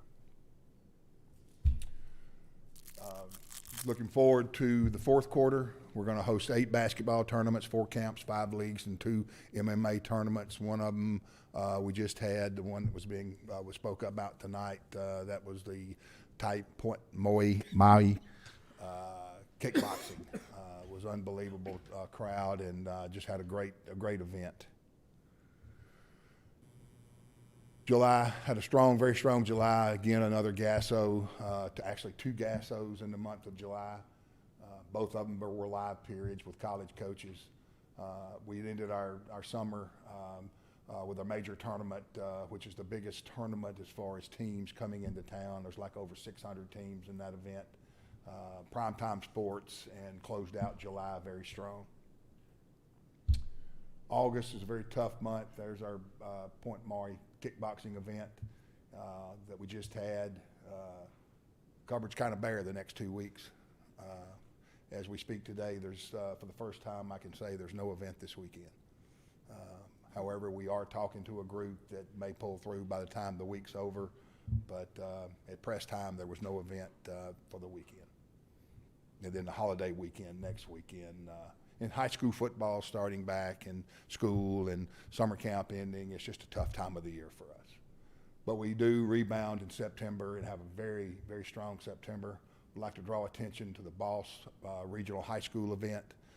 48 teams will descend nightly on the field house, 18 games a night over 4 Tuesday nights beginning on September the 9th. One of the big things about that event, it creates a huge parking problem. Again, we will put our crew out and kind of have the same results that we had this past weekend. Very organized, very deliberate of how we park our cars and keep order. But it is a challenge, especially in a short run on a Tuesday night for a couple of hours. It's game on. And with that, I'll try to answer questions.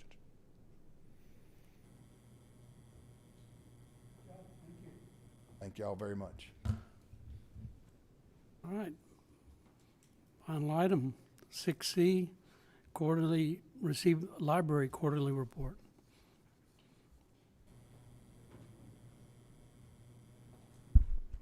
Hello, I'm Hannah Olson. I'm your library director. Since our last quarterly report was in May, Since then, we have filled some administrative positions. Cameron Keinerstorfer, our assistant library director, is actually here as well. And Elizabeth McWhorter is our library operations coordinator. So with that, we have a full administrative team. They're awesome. I'm very excited to be working with them. And then the operations support from LS&S is Sue Considine, the vice president of library operations. So she will be at some quarterly reports in the future. We did our summer reading club. This is about our received logs. We had 30 more participants this year than last year. For our kids programs, we did the grand prize drawing sponsored by the Friends of the Library. It was the 4 bikes. This year we also did an adult summer reading club. We had 30 coupon packets from local businesses. We had 44 people who only got a tote bag, or no, 44 people total, so 14 only got a tote bag. But we were very excited to be growing that in the future, and we're excited that we had such a good response this year. We had 173 different programs provided in June and July. We had over 2,500 attendees for those programs. And this is just some pictures from the Summer Reading Club programs. One of the things we did, we had the Community Art Project as part of our kickoff event on May 31st. It was a partnership with the Duncanville Arts Commission and the Friends of the Duncanville Public Library. We have 112 canvases now on display. We're hoping to have more created in the future because we still have the supplies. Yeah, and then there are some pictures of that as well. Very excited. It looks really cool. Come check it out. And also our back to school event, which has been mentioned already. It was sponsored by Greg Contreras, Monica Gooden, and Jovi's Smart Shop. We had over 400 people walk through the doors during the event. We gave away 96 backpacks and 21 shoulder bags filled with school supplies, and at over 100 more people we estimate received school supplies as well. We were very honored to be able to do that event, and here are some pictures from that.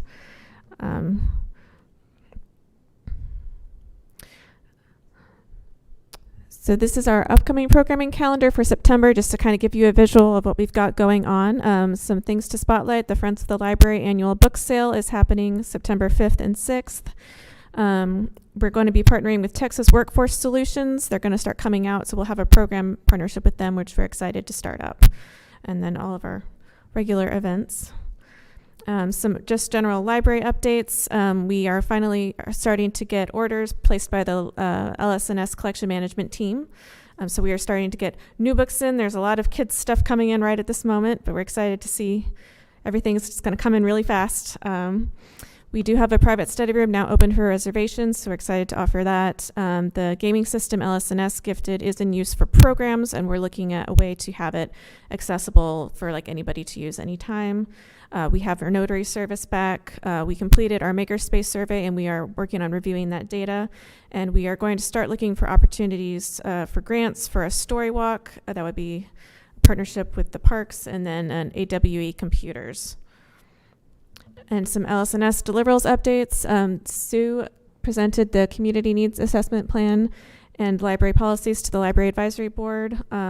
They were recommended for council approval, and we will be bringing those before you on November 18th. The space assessment is also complete, and Sue provided the concept plan to city management. And that is all. Any questions? Well, once again, going back to the book and schools, or the backpack and school supply program that you so successfully ran, it just was amazing to me that even they had backup plans to the backup plans. And when we ran out of backpacks, they went to canvas bags, and when they ran out of canvas bags, they went to plastic bags, which are grocery store bags. And I couldn't believe the amount of grocery store bags they had hidden away somewhere, but it helped facilitate everyone, as Ms. Gooden said earlier, being able to carry their supplies out, whether it's crayons, scissors, pencils, and pads of paper. It was amazing. So I'm here to ask, do you need more plastic bags to restock? Because you had them stocked away for some reason. We will always take them. Okay, all right, thank you. Ms. Gooden? Thank you, Mayor. Very quickly, I'm excited to find out about the space concept because I know that's something that the public has been interested in, and seeing how we can reconfigure the library and then possible. Was there any consideration for lower bookshelves, or was there a reason to keep them at the height that? I know that was some of the input that was received, so I believe that's probably included. Possible consideration, okay. Yeah, And- it was definitely received. The input was heard, yeah. Well, I'm looking forward to hearing about that. And then I would like to announce that I spoke with Pizza Inn here in Duncanville, and they're interested in working with you on the next back to school and sponsoring it in any way. So they'll probably be in reach with the city manager and with you in your department. So Pizza Inn here in Duncanville is willing to work with the library on the next back to school event. Wonderful. Thank Mr. you. Koontz. I'm sorry. Thank you, Mayor. Same thing, I guess, when are we planning to be able to see that space assessment? Because I'm really interested in that as well. I think that's a question for city management. We will definitely get back with you on that question. Okay. Yes. Okay. It's coming, so I'm excited about that. And then also, what's the story walk? So I believe the story walk concept is that like if there's like a walking trail or something, you have like installations set up alongside that are like literacy themed. So maybe there's a story, and so you're walking through, and there's something you can stop and read it, and then you keep going, and then there's something else. So that's a concept that we're interested in exploring, but we would be looking at for grant funding to make that possible to explore. Okay, thank you. Okay, no further questions. Thank you. With that, we have finished our business for this evening. And we will adjourn at 9:12 p.m. Thank you all very much.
The National Weather Service just issued a tornado warning. We've got to go shelter in place.